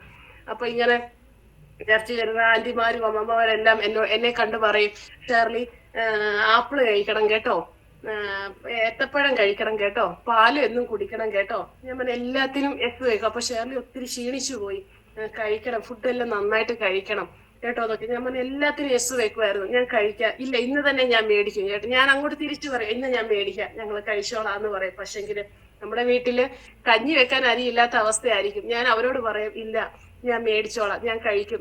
അപ്പൊ അടുത്ത പ്രാവശ്യം അവര് കാണുമ്പോ ചോദിക്കുവേ, ക്ഷീണം മാറിയിട്ടുണ്ടല്ലോ, ആപ്പിള് മേടിച്ചു കഴിച്ചോ? ഞാൻ കഴിച്ചു. കള്ളം പറയല്ല, നമ്മള് കാരണം ഇല്ലായ്മ ഒരു മനുഷ്യരോട് പറയല്ലെന്ന് പറഞ്ഞുകൊണ്ട് എനിക്ക് പറയുന്നത്. അങ്ങനെ പറഞ്ഞ് അത് കഴിഞ്ഞ് ഡെലിവറി ഡേറ്റ് സമയം ആയപ്പോഴത്തേക്കും എനിക്കും അച്ഛനും ശരിക്കും ഒരു പേടിയുണ്ട്. കാരണം എന്ന് പറഞ്ഞു കഴിഞ്ഞാൽ ആവശ്യത്തിനൊന്നും കഴിച്ചിട്ടില്ല. അപ്പൊ കുഞ്ഞിന് ഇത് ബാധിക്കുമോ എന്നുള്ളൊരു പേടിയുണ്ടായിരുന്നു. അത് കഴിഞ്ഞ് ഞങ്ങളുടെ ഈ പ്രഗ്നന്റ് ആയി ഫസ്റ്റ് മന്ത് തൊട്ട് ഞങ്ങൾ രണ്ടുപേരും കൈ കോർത്ത് പിടിച്ച് പ്രാർത്ഥിക്കും, ദൈവമേ എന്റെ ശരീരത്ത് കത്തി വെക്കുവാൻ തൊക്കെ ഇടയാകരുത്. കാരണം എന്ന് പറഞ്ഞു കഴിഞ്ഞാൽ നോർമൽ ഡെലിവറി വേണം. ഞാൻ ആ ഒരു പടിയും കൂടെ കയറി പ്രാർത്ഥിച്ചായിരുന്നു, ദൈവമേ എനിക്ക് പ്രസവ വേദന ഇനിയും വേണ്ട. കാരണം ഒത്തിരി കേട്ടിട്ടുണ്ട് പ്രസവ വേദന വലിയൊരു വേദനയാണെന്നോ, അത് സഹിക്കാൻ പറ്റത്തില്ലെന്നൊക്കെ കേട്ടിട്ടുണ്ട്. ദൈവമേ എനിക്ക് സഹിക്കാൻ പറ്റത്തില്ല, ദൈവമേ നീ പ്രസവ വേദനയും വേണ്ട, എന്റെ ശരീരത്ത് കത്തിയും വെക്കല്ലെന്ന് പറഞ്ഞു. അപ്പൊ ഞാൻ എന്റെ അമ്മയോടൊക്കെ ഞാൻ ഇങ്ങനെ പ്രാർത്ഥിക്കുന്നതെന്നൊക്കെ പറയുമ്പോഴത്തേക്ക് അമ്മ ഇങ്ങനെ ചിരിക്കുമായിരുന്നു. ആര് കേട്ടാലും ചിരിക്കും. പക്ഷെ ഇങ്ങനെ ഞാൻ ഒന്നിലും പതറിപ്പോകാതെ വിശ്വാസത്തോടെ ഞാൻ പ്രാർത്ഥിച്ചുകൊണ്ടിരുന്നു. ആദ്യത്തെ ആ ദിവസം തൊട്ട് ഡെലിവറിയുടെ ആ സമയം വരെ ഞാൻ പ്രാർത്ഥിച്ചുകൊണ്ടിരുന്നു, ദൈവം എനിക്ക് പ്രസവ വേദന വേണ്ട, എന്നിൽ ആ വേദന മാറ്റണം. രണ്ടാമത് എനിക്ക് എന്റെ ശരീരത്തിൽ കത്തി വെക്കല്ലേ കർത്താവേ എന്നുള്ളൊരു പ്രാർത്ഥനയും എപ്പോഴും പ്രാർത്ഥിച്ചുകൊണ്ടിരുന്ന വിഷയമാണ് 2 വിഷയം. അങ്ങനെ പ്രാർത്ഥിച്ചു. അത് കഴിഞ്ഞ് ഞാൻ ഡെലിവറിക്ക് വേണ്ടി വീട്ടിൽ കടന്നുപോയപ്പോഴും എന്റെ അമ്മ പറഞ്ഞു, നീ അവിടെ എന്നെ പട്ടിണി കിടക്കുമായിരുന്നു, ഇതുപോലെ ക്ഷീണിച്ചു, കുഞ്ഞിനും ആരോഗ്യം കാണത്തില്ല. അപ്പോഴും ഞാൻ പറഞ്ഞു, ഇല്ല സാരമില്ല, ആരോഗ്യമുള്ള കുഞ്ഞിനെ ദൈവം ഞങ്ങൾക്ക് തരും എന്നൊക്കെ ഞാൻ പറഞ്ഞു. ആപ്പിൾ കഴിച്ചിട്ടുണ്ട്, പഴം കഴിച്ചിട്ടുണ്ട്, വിറ്റാമിൻ എല്ലാം കഴിച്ചിട്ടുണ്ട്, പിന്നെ എന്നാ കുഴപ്പം കുഞ്ഞിനെ എന്നൊക്കെ പറഞ്ഞോണ്ട്. എനിക്കും അച്ഛനും മാത്രമേ അറിയത്തുള്ളൂ ഈ സാധനം ഒന്നും കണ്ടിട്ട് പോലും ഇല്ലെന്നുള്ളത്. എനിക്കും അച്ഛനും മാത്രമേ. നീ പാല് കുടിക്കുന്നുണ്ടോ? ഞാൻ പാല് കുടിക്കുമായിരുന്നു, എന്നും ഓരോ ഗ്ലാസ് പാല് കുടിക്കും, പൊടി കലക്കി കുടിക്കും, എല്ലാം കഴിച്ചിട്ടുണ്ട്, എല്ലാം സമ്മതിപ്പിച്ചു. അപ്പോൾ അച്ഛൻ പറഞ്ഞു, ഈ സത്യാവസ്ഥ നമുക്ക് മാത്രമേ അറിയത്തുള്ളൂ, ഇതൊന്നും പച്ചവെള്ളം കുടിച്ചാണ് ജീവിച്ചേക്കുന്നതെന്ന് നമുക്ക് മാത്രമേ അറിയത്തുള്ളൂ എന്ന് പറഞ്ഞു. അങ്ങനെ ഡെലിവറി ഡേറ്റ് ആയി, ഞാൻ പോയി. എനിക്ക് വേദനയില്ലായിരുന്നു. വേദന എന്ന് പറയുന്ന സംഭവം ഇല്ല. ഇടയ്ക്ക് ചെറുതായിട്ടൊരു എന്നാ പറയുക, ഉറുമ്പ് കടിക്കുന്ന പോലെ ഒരു പെയിൻ വരും. അപ്പൊ ഞാൻ വിചാരിച്ചത് ഇതാണോ വലിയ വേദന എന്നൊക്കെ പറയുന്ന വേദന എന്നൊക്കെ പറഞ്ഞു. അപ്പൊ ഞാനിങ്ങനെ ചെറുതായിട്ട് വരുമ്പോ അമ്മ എനിക്ക് ഞാൻ പിന്നെ എന്റെ പരിപാടികൾ ഇങ്ങനെ ചെയ്തുകൊണ്ട് നടക്കുമായിരുന്നു. അപ്പൊ അമ്മയ്ക്ക് എന്തോ ഒരു ഡൗട്ട് തോന്നി, കുഞ്ഞെ നീ ഇങ്ങനെ നീന്നിട്ട് കാര്യമില്ല, നമുക്ക് ആശുപത്രി പോകാം എന്ന് പറഞ്ഞു. അമ്മയുടെ നിർബന്ധത്തിന് ഞാൻ ആശുപത്രി പോയി. അവിടെ പോയപ്പോഴത്തേക്കിന് ചെക്കപ്പ് ഒക്കെ ചെയ്ത് കഴിഞ്ഞപ്പോഴത്തേക്കിന് കുറെ കഴിഞ്ഞപ്പോ കുഞ്ഞ് മരിച്ചിരിക്കുക വയറ്റില്. 1 മണിക്കൂർ കഴിഞ്ഞ് കുഞ്ഞിന്റെ ഹാർട്ട് ബീറ്റ് ഇതായിട്ട്. അപ്പൊ എന്നോട് ചോദിച്ചു, നിങ്ങൾക്ക് വേദനയൊന്നും വന്നു? ഞാൻ പറഞ്ഞു, എനിക്ക് വേദന ഇല്ലായിരുന്നു, ഞാൻ നോർമൽ ചിരിച്ചോണ്ട് തന്നെ ഇരിക്കും, എനിക്ക് വേദനയൊന്നും ഇല്ലായിരുന്നു. പക്ഷെങ്കില് കുഞ്ഞിന്റെ ഹാർട്ട് ബീറ്റ് നിന്നിട്ട് 1 മണിക്കൂർ കഴിഞ്ഞു. അത് 5-6 പ്രാവശ്യം സ്കാൻ ചെയ്യുന്നു, തിരിച്ചും മറിച്ചും സ്കാൻ ചെയ്താലും 1 മണിക്കൂർ സിസ്റ്റമായി കുഞ്ഞിന്റെ ഹാർട്ട് ബീറ്റ് നിലച്ചിട്ടെന്ന് പറഞ്ഞു. അപ്പൊ പെട്ടെന്ന് സിസേറിയൻ ചെയ്തേ പറ്റത്തുള്ളൂ. അപ്പൊ എന്നെ കൊണ്ടും അമ്മയെ കൊണ്ടും എല്ലാം സൈൻ ചെയ്യിപ്പിച്ചു. കുഞ്ഞ് ഓൾറെഡി മരിച്ചു, ഇനി എന്റെ കാര്യത്തിൽ ഗ്യാരണ്ടി ഒന്നുമില്ല, എന്ത് സംഭവിച്ചാലും ഞങ്ങളുടെ ഉത്തരവാദിത്വം എന്ന് പറഞ്ഞുകൊണ്ട് സൈൻ ചെയ്യിപ്പിച്ചു. ഉടനെ അച്ഛനെ അമ്മ വിളിച്ചു പറഞ്ഞു, മോനെ ഇങ്ങനെയൊക്കെയാ പറയുന്നതെന്ന് പറഞ്ഞു.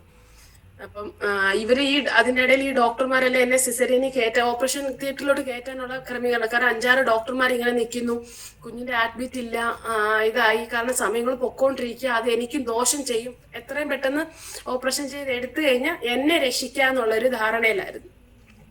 അങ്ങനെ ഓപ്പറേഷൻ തിയേറ്ററിലോട്ട് കയറ്റാനുള്ള ധൃതി ഇങ്ങനെ. അതിന്റെ ഇടയിൽ അമ്മ അച്ഛനെ വിളിച്ചു പറഞ്ഞു, ഇങ്ങനെ അമ്മോനെ പറയുന്നത് എന്നാ ചെയ്യുന്നതെന്ന് പറഞ്ഞു. അപ്പൊ പരിശുദ്ധാത്മ അച്ഛനോട് പറഞ്ഞു, വെളിയിലിറങ്ങി നിന്ന് ശാസിച്ച് പ്രാർത്ഥിക്കാൻ പറഞ്ഞു. അച്ഛൻ വെളിയിൽ ഇറങ്ങി നിന്ന് ഒറ്റ ശാസനയും പ്രാർത്ഥിച്ച് ആമേൻ പറയുന്നതിന് മുമ്പ് എന്റെ ഡെലിവറി അവിടെ കഴിഞ്ഞു. Normal delivery. കുഞ്ഞിന് 4.5 കിലോ വെയിറ്റ്, ഒരു പ്രോട്ടീനോ ഒരു വിറ്റമിനോ ഒരു ഫ്രൂട്ട്സോ ഒന്നും കഴിച്ചിട്ടില്ല, ആരോഗ്യമുള്ള കുഞ്ഞ്. 4.5 കിലോ ഉള്ള ഒരു കുഞ്ഞിനെ ദൈവം തന്നു, നോർമലായിട്ട് ഡെലിവറി. അപ്പൊ ഡോക്ടർമാരെ ആരുമില്ല. കാരണം എന്ന് പറഞ്ഞാൽ ഞാൻ ഓപ്പറേഷൻ തിയേറ്ററിലോട്ട് കയറ്റാനുള്ള തിടുക്കത്തിൽ അവരെല്ലാം ആ പരിപാടി ചെയ്തുകൊണ്ടിരിക്കുന്നു. ഇപ്പൊ ഞാൻ നോർമൽ കുഞ്ഞിന്റെ കരച്ചിൽ കേട്ടപ്പോൾ ഇവർ അന്തം വിട്ടത്. കാരണം മരിച്ചു കിടക്കും, 1 മണിക്കൂർ സിസ്റ്റം സമയം കഴിഞ്ഞു, കുഞ്ഞിന്റെ ഹാർട്ട് ബീറ്റ് നിലച്ചിട്ട്. അങ്ങനെ ഇരിക്കെ നോർമലായിട്ട് വന്നപ്പോഴത്തേക്കും എല്ലാം ഭയങ്കര അതിശയമായിരുന്നു. അത് കഴിഞ്ഞിട്ട് അന്ന് തന്നെ 2 മണിക്കൂറിനുള്ളിൽ എന്നെ ഡിസ്ചാർജ് ചെയ്ത് വീട്ടിൽ വിട്ടു. കാരണം എന്ന് പറഞ്ഞാൽ കുഞ്ഞിന് നല്ല വെയിറ്റ് ഉണ്ട്, ആരോഗ്യമുണ്ട്, നിങ്ങൾ പൊക്കോളാൻ പറഞ്ഞു. ലോകത്തിൽ എവിടെയും സംഭവിക്കാത്ത ഒരു സംഭവമാണ്. പക്ഷെങ്കിൽ നമ്മൾ പ്രാർത്ഥിച്ചു കഴിഞ്ഞാൽ, ഞാൻ പറഞ്ഞല്ലോ എനിക്ക് ഡെലിവറി പെയിൻ വന്നിട്ടില്ല, പെയിൻ എന്താണെന്നും മനസ്സിലായിട്ടില്ല. ഞാൻ ആദ്യത്തെ മാസം തൊട്ട് പ്രാർത്ഥിച്ചു, ദൈവമേ ഡെലിവറി പെയിൻ വേണ്ട, രണ്ടാമത് എൻ്റെ ശരീരത്തിൽ കത്തി വെക്കല്ലേ. ഇത് രണ്ടും ദൈവം സഹായിച്ചു. കാരണം നമ്മുടെ പ്രാർത്ഥനയുടെ, നമ്മൾ പ്രാർത്ഥിച്ചു കഴിഞ്ഞാൽ ദൈവം നടത്തി തരാൻ ശക്തനാണ്. അസാധ്യങ്ങളെ സാധ്യമാക്കുന്ന ദൈവമാ.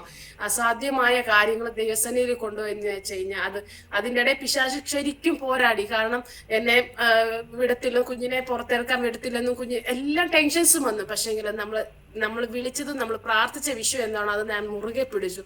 നോർമൽ ഡെലിവറി ആയി, കുഞ്ഞ് ആരോഗ്യമുള്ള കുഞ്ഞിനെ. ഞാൻ പറഞ്ഞല്ലോ പട്ടിണി പരിതാപം എല്ലാം കാണുന്നു. പക്ഷെങ്കിൽ പുറത്തു വന്ന കുഞ്ഞ്, ഒരു ആൺകുഞ്ഞിനെ ദൈവം എനിക്ക് തരാൻ ദൈവം സഹായിച്ചു. കുഞ്ഞിന് ഹാർട്ട് ബീറ്റ് ഇല്ലെന്ന് ഡോക്ടേഴ്സ് പറഞ്ഞു. പക്ഷെ കുഞ്ഞ് വെളിയിൽ വന്നപ്പോൾ നോർമലായ ഒരു കുഞ്ഞ്, ഒരു ഹാർട്ട് ബീറ്റ് എല്ലാം നോർമലായിരുന്നു, ഒരു കുഴപ്പമില്ല. പിന്നെ പീഡിയാട്രിഷ്യൻ വന്ന് ചെക്ക് ചെയ്ത് കുഞ്ഞിനെ 2-3 പ്രാവശ്യം ഇവര് ചെക്ക് ചെയ്തു. കാരണം എന്ന് പറഞ്ഞു കഴിഞ്ഞാല് എന്തുവാ സംഭവം എന്ന് അറിയത്തില്ല, എന്താ ചെയ്യേണ്ടതെന്ന് അറിയത്തില്ല. ഇതെന്നെ ഇങ്ങനെ ഹാർട്ട് ബീറ്റ് ഇല്ലാതിരുന്നിട്ട് ദൈവം എന്തുകൊണ്ടാണ് ഹാർട്ട് ബീറ്റ് 2-3 പ്രാവശ്യം കുഞ്ഞിനെ ചെക്ക് ചെയ്തു, ടെസ്റ്റ് ചെയ്തു. കാരണം ഹാർട്ട് ബീറ്റ് ഇല്ലാത്ത കുഞ്ഞായിരുന്നല്ലോ, ഇതെന്നാ സംഭവിച്ചെന്ന് പറഞ്ഞുകൊണ്ട് ഞാൻ അവിടെ കിടന്ന് ഞാൻ ഡോക്ടർമാരോട് പറഞ്ഞു, ഞാൻ വിളിക്കുന്ന ദൈവം സർവശക്തനായ ദൈവമാണ്, ദൈവം നമ്മുടെ പ്രാർത്ഥനകളെല്ലാം കേട്ട് ദൈവം വിടുവിക്കുന്ന ദൈവമാണ്. അപ്പൊ ആ ഡോക്ടർ പറഞ്ഞു, ഇനി കുഞ്ഞിനെ ഇവിടെ ഇരുത്തണ്ട, ഡിസ്ചാർജ് ചെയ്ത് വിട്ടേരെ. ഡെലിവറി കഴിഞ്ഞ് 2-3 മണിക്കൂറിനുള്ളിൽ ഞാൻ വീട്ടിലെത്തിക്കഴിഞ്ഞു. കാരണം ദൈവം നമ്മുടെ ദൈവമാരാ, ദൈവം ജീവനുള്ള ദൈവമാണ്, ദൈവം വിളി കേൾക്കുന്ന ദൈവമാണ്, ജീവനുള്ള. ഞാൻ അവിടെ ആ ഹോസ്പിറ്റലിൽ ഇപ്പോഴും എഴുതിയിട്ടുണ്ട്, മിറക്കിൾ ബേബി എന്ന് പറഞ്ഞുകൊണ്ട് എഴുതി വെച്ചിട്ടുണ്ട്. കാരണം എന്ന് പറഞ്ഞാൽ ദൈവം സർവശക്തനാ, ദൈവം മാറ്റമില്ലാത്ത ദൈവമാ. ഇതുവരെ നമ്മളെ ചെയ്യുവാനും ഇതുവരെ നമ്മളെ നടത്താൻ ശക്തനായ ദൈവം നമ്മളെ ഓരോ നിമിഷവും കൊണ്ടുപോകാൻ ശക്തനാണ്. അതുപോലെ കുഞ്ഞിന്റെ ഡെലിവറി എല്ലാം കഴിഞ്ഞ് ഞാൻ തിരിച്ച് ബാംഗ്ലൂർക്ക് വന്നു. ഇപ്പോൾ നമ്മളിങ്ങനെ ദൈവസന്നിധിയിലായിരിക്കുന്നു. ദൈവം ഓരോ നിമിഷവും നമ്മളെ അത്ഭുതകരമായി നടത്തി. ഓരോ പാതയിൽ കൂടെ ദൈവം അനേക രോഗങ്ങള് ഭാരങ്ങളെല്ലാം കൊണ്ടുവന്നപ്പോഴും ദൈവസന്നിധിയിൽ വിശ്വസ്തയോടെ നിൽക്കുവാൻ തക്കോണം സഹായിച്ചു. അതേപോലെ 2015 ആയപ്പോഴത്തേക്കിന് അച്ഛൻ ഇങ്ങനെ നാട്ടിൽ ശുശ്രൂഷയ്ക്ക് വേണ്ടി കടന്നുപോയതാ. അവിടെ പോയപ്പോഴത്തേക്കിന് ഡെങ്കു പനി പിടിച്ചു. തീർത്തും ശരിക്കും പ്ലേറ്റ്ലെറ്റ് ഒക്കെ കുറഞ്ഞു, 12,000 വരെ ആയി. ഒരു രക്ഷയില്ല. ഡോക്ടർമാര് പറഞ്ഞു, അറിയിക്കുന്നവരോടൊക്കെ അറിയിച്ചേരെ, കാരണം ഇനി ഒന്നും ചെയ്യാൻ നമ്മളെ കൊണ്ട് പറ്റത്തില്ല എല്ലാം പറഞ്ഞു. ഞാൻ ഇവിടെ നിന്ന് പ്രാർത്ഥിച്ചു, ദൈവമേ ദൈവത്തിന്റെ പ്ലാനും പദ്ധതിയുണ്ട്, ദൈവത്തിന്റെ വേല ഇനി ചെയ്തു തേക്കാൻ അനേക കാര്യങ്ങൾ ഇനിയും കിടപ്പുണ്ട്. ദൈവം ഞങ്ങൾ നിറവേറപ്പെടാൻ സമർപ്പിക്കുന്നെന്ന് പ്രാർത്ഥിച്ചു. ദൈവം അവിടെ അത്ഭുതകരമായി ഇറങ്ങി. ആ പ്ലേറ്റ്ലെറ്റ് ഒറ്റ ദിവസം കൊണ്ട് അത് കൂടുവാൻ തക്കോണം ഇടയായി. ഡോക്ടർമാരിങ്ങനെ പറഞ്ഞില്ല ഇത് കൂടത്തില്ല. കാരണം എന്ന് പറഞ്ഞാൽ ശരിക്കും പുള്ളിയുടെ ഓരോ നിമിഷവും കുറഞ്ഞുകൊണ്ടിരിക്കുക. ഒത്തിരി പ്രശ്നമാന്ന് പറഞ്ഞപ്പോഴും നമ്മൾ പ്രാർത്ഥിച്ചു. ഞാൻ ഈ പറയുന്ന കാര്യമെല്ലാം നമ്മൾ പ്രാർത്ഥിച്ച, നമ്മുടെ നിയന്ത്രണം മൊത്തം പരിശുദ്ധാത്മാവിനെ ഏൽപ്പിച്ചു കൊടുത്ത് നമ്മൾ പ്രാർത്ഥിച്ചു കഴിഞ്ഞാൽ ദൈവം നമ്മുടെ കണ്ണുനീരിനെ കണ്ട് മറികടന്നു പോകാത്ത ദൈവമാണ്. ഓരോ നിമിഷവും ദൈവം നമ്മളെ നടത്താൻ ശക്തനാണ്. ദൈവം ഇതേപോലെ നമ്മളെല്ലാരെയും ദൈവം സഹായിക്കട്ടെ. അതേപോലെ മൂത്ത കുഞ്ഞ്, രണ്ടാമത്തെ കുഞ്ഞ് 2019 20 ഞങ്ങൾക്ക് രണ്ടാമത്തെ ഒരു കുഞ്ഞിനെയും കൂടെ ദൈവം ദാനമായി തന്നു. അതും ഇങ്ങനെ പ്രഗ്നന്റ് ആയപ്പോഴത്തേക്കിന് ഞാൻ പ്രാർത്ഥിച്ചു, ദൈവമേ, ഞാൻ ആദ്യത്തേന് പ്രാർത്ഥിച്ച ദൈവം മറുപടി തന്നു, എനിക്ക് നോർമൽ ഡെലിവറി വേണം, എന്റെ ശരീരത്ത് കത്തി വെക്കല്ലേ, നോർമൽ ആയിരിക്കണം, വേദനയൊന്നും പാടില്ല കർത്താവേ എന്ന് പറഞ്ഞുകൊണ്ട് പ്രാർത്ഥിക്കാൻ ആദ്യത്തെ മാസം തൊട്ട് തന്നെ ഇങ്ങനെ പ്രാർത്ഥിച്ചു. ദൈവം പ്രവർത്തിക്കുന്നുള്ള ഒരു പടി കൂടെ വിശ്വാസം കൂടിയാ പ്രാർത്ഥിച്ചുകൊണ്ടിരുന്നത്. ദൈവം ഇങ്ങനെ പ്രാർത്ഥിച്ചുകൊണ്ടിരുന്നു. അത് കഴിഞ്ഞ് ഞാൻ ഇങ്ങനെ ഡെലിവറിക്ക് കടന്നുപോയി, വീട്ടിൽ കടന്നുപോയി. അപ്പോഴും ഇങ്ങനെ പെയിൻ ഇല്ല. അപ്പം ഇവിടുന്ന് ചെക്കപ്പ് ഒക്കെ, ലാസ്റ്റ് ചെക്കപ്പും സ്കാനും ചെയ്തിട്ടാ ഞാൻ പോകുന്നത്. അപ്പൊ ഇവിടുത്തെ ഡോക്ടർ എന്നോട് പറഞ്ഞു, ഷെർലി, ട്രാവൽ ചെയ്യുന്നുണ്ടെങ്കിൽ ഇപ്പൊ തന്നെ ചെയ്തോണം, കാരണം കുഞ്ഞിന്റെ തല തിരിഞ്ഞ് സെറ്റ് ആയിട്ടുണ്ട്, ഇനി എപ്പോ വേണമെങ്കിലും ഡെലിവറിക്കുള്ള ഇത് സംഭവിക്കാം, ഇപ്പൊ തന്നെ ട്രാവൽ ചെയ്തോളാൻ പറഞ്ഞു. ഞാൻ ഓക്കെ എന്ന് പറഞ്ഞിട്ട് അതിന്റെ പിറ്റേ ദിവസം തന്നെ ഞങ്ങൾ ഇവിടുന്ന് ട്രാവൽ ചെയ്തു, എന്റെ വീട്ടിലോട്ട് കടന്നുപോയി. അവിടെ പോയതിന്റെ പിറ്റേ ദിവസം ഞങ്ങൾ അവിടെ കാണിക്കുന്ന ഹോസ്പിറ്റലിൽ ഒന്ന് പോയി ചെക്ക് ചെയ്തപ്പോഴത്തേക്കിന്, അവിടെ ഒന്ന് സ്കാൻ ചെയ്തപ്പോഴത്തേക്കിന് ഈ കുഞ്ഞിന്റെ തല തിരിഞ്ഞ് നേരെ തിരിഞ്ഞ് സെറ്റായ തല തിരിഞ്ഞ് ഇവിടെ മേളി വന്നിരിക്കുക. അപ്പൊ ഡോക്ടർ പറഞ്ഞു, ഒന്നും ആയിട്ടില്ല, സമയമൊന്നും ആയിട്ടില്ല, നിങ്ങൾ പൊക്കോ, എക്സസൈസ് ഒക്കെ ചെയ്യ്, അത് തിരിഞ്ഞു വന്നാലേ എന്തെങ്കിലും പറയാൻ പറ്റത്തുള്ളൂ എന്ന് പറഞ്ഞു. ഞാൻ പറഞ്ഞു ആയിക്കോട്ടെ, ഇതിനെ കുറിച്ചൊന്നും നമുക്ക് വലിയ ഗ്രാഹ്യം ഇല്ലാത്തതുകൊണ്ട് ഓക്കെ എന്നൊക്കെ പറഞ്ഞുകൊണ്ട് പോയി. രണ്ടു ദിവസം കൂടുമ്പോ പുള്ളിക്കാരി വന്ന് ചെക്ക് ചെയ്യണം, കാരണം കുഞ്ഞിന്റെ തല തിരിഞ്ഞു വന്നോന്ന് സെറ്റ് ചെയ്യണമെന്ന് പറഞ്ഞു. അപ്പോഴും ഈ ഒരാഴ്ച ഇങ്ങനെ നോക്കിയിട്ടും തിരിഞ്ഞു വന്നില്ല, സെറ്റ് ആയില്ല. അപ്പൊ പറഞ്ഞു, ഒരു ബുധനാഴ്ച വന്ന് അഡ്മിറ്റ് ആയിക്കോ, നമുക്ക് ഓപ്പറേഷൻ ചെയ്ത് കുഞ്ഞിനെ എടുക്കണം. കാരണം എന്ന് പറഞ്ഞു കഴിഞ്ഞാൽ കുഞ്ഞിന്റെ തല തിരിയുന്നില്ല, കുഞ്ഞിന്റെ തല നേരെ തന്നെ നിൽക്കുക, പറ്റത്തില്ലെന്ന് പറഞ്ഞു. ഞാൻ അപ്പോൾ ഡോക്ടറോട് പറഞ്ഞു, ഇല്ല, എന്നെ ഓപ്പറേഷൻ ചെയ്യാൻ നിങ്ങൾക്ക് കഴിയത്തില്ല, എനിക്ക് നോർമൽ ഡെലിവറിയാണ്, അത് വേദന ഇല്ലാത്ത, പെയിൻ ഇല്ലാതെ നോർമൽ ഡെലിവറി ആയിട്ട് ദൈവം ചെയ്യും, ഞാൻ പ്രാർത്ഥിക്കുന്നുണ്ടെന്ന് പറഞ്ഞു. ഈ കന്യാസ്ത്രീകളുടെ ഹോസ്പിറ്റലിൽ. അപ്പൊ ആ ഡോക്ടർ എന്നോട് പറഞ്ഞു, ആണോ, നിന്റെ വിശ്വാസമാണല്ലോ ഭയങ്കരമാണല്ലോ, ഇങ്ങനെ ഒരു കളിയാക്കൽ മനോഭാവം. ഞാൻ പറഞ്ഞു അതെ.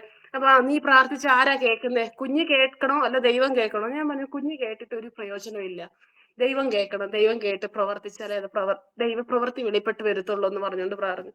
പുള്ളിക്കാരി എന്നെ സ്കാൻ ചെയ്യാനായിട്ട് ഡെസ്കിലോട്ട് കയറ്റി കടത്തുമ്പോഴെല്ലാം പുള്ളിക്കാരി പറയുന്നത് ഇങ്ങനെ, പ്രാർത്ഥിക്കുന്നുണ്ടോ, പ്രാർത്ഥിച്ചിട്ട് കുഞ്ഞാണോ കേൾക്കുന്നേ അല്ല ദൈവമാണോ കേൾക്കുന്നേ, ഇങ്ങനെ ഒരു കളിയാക്കൽ ചോദ്യം. അപ്പോഴെല്ലാം ഞാൻ ഉറപ്പോടെ പറയും, കുഞ്ഞ് കേട്ടിട്ട് കാര്യമില്ല, ദൈവം കേട്ടാലേ ദൈവപ്രവൃത്തി വെളിപ്പെട്ട് വരുത്തുള്ളൂ എന്ന് പറഞ്ഞുകൊണ്ട് പറഞ്ഞു. അതുകൊണ്ട് ആ ബുധനാഴ്ച പോയി അഡ്മിറ്റ് ആകാൻ പറഞ്ഞു. അഡ്മിറ്റ് ആയി. അപ്പോഴും എനിക്ക് പെയിൻ ഒന്നും ഇല്ല. കൊണ്ട് അഡ്മിറ്റ് ചെയ്ത് കഴിഞ്ഞിട്ട് ഒരു സ്കാൻ ചെയ്തു. കുഞ്ഞിന്റെ തല മേളിൽ തന്നെ ഇരിക്കുക, തിരിഞ്ഞിട്ടില്ല.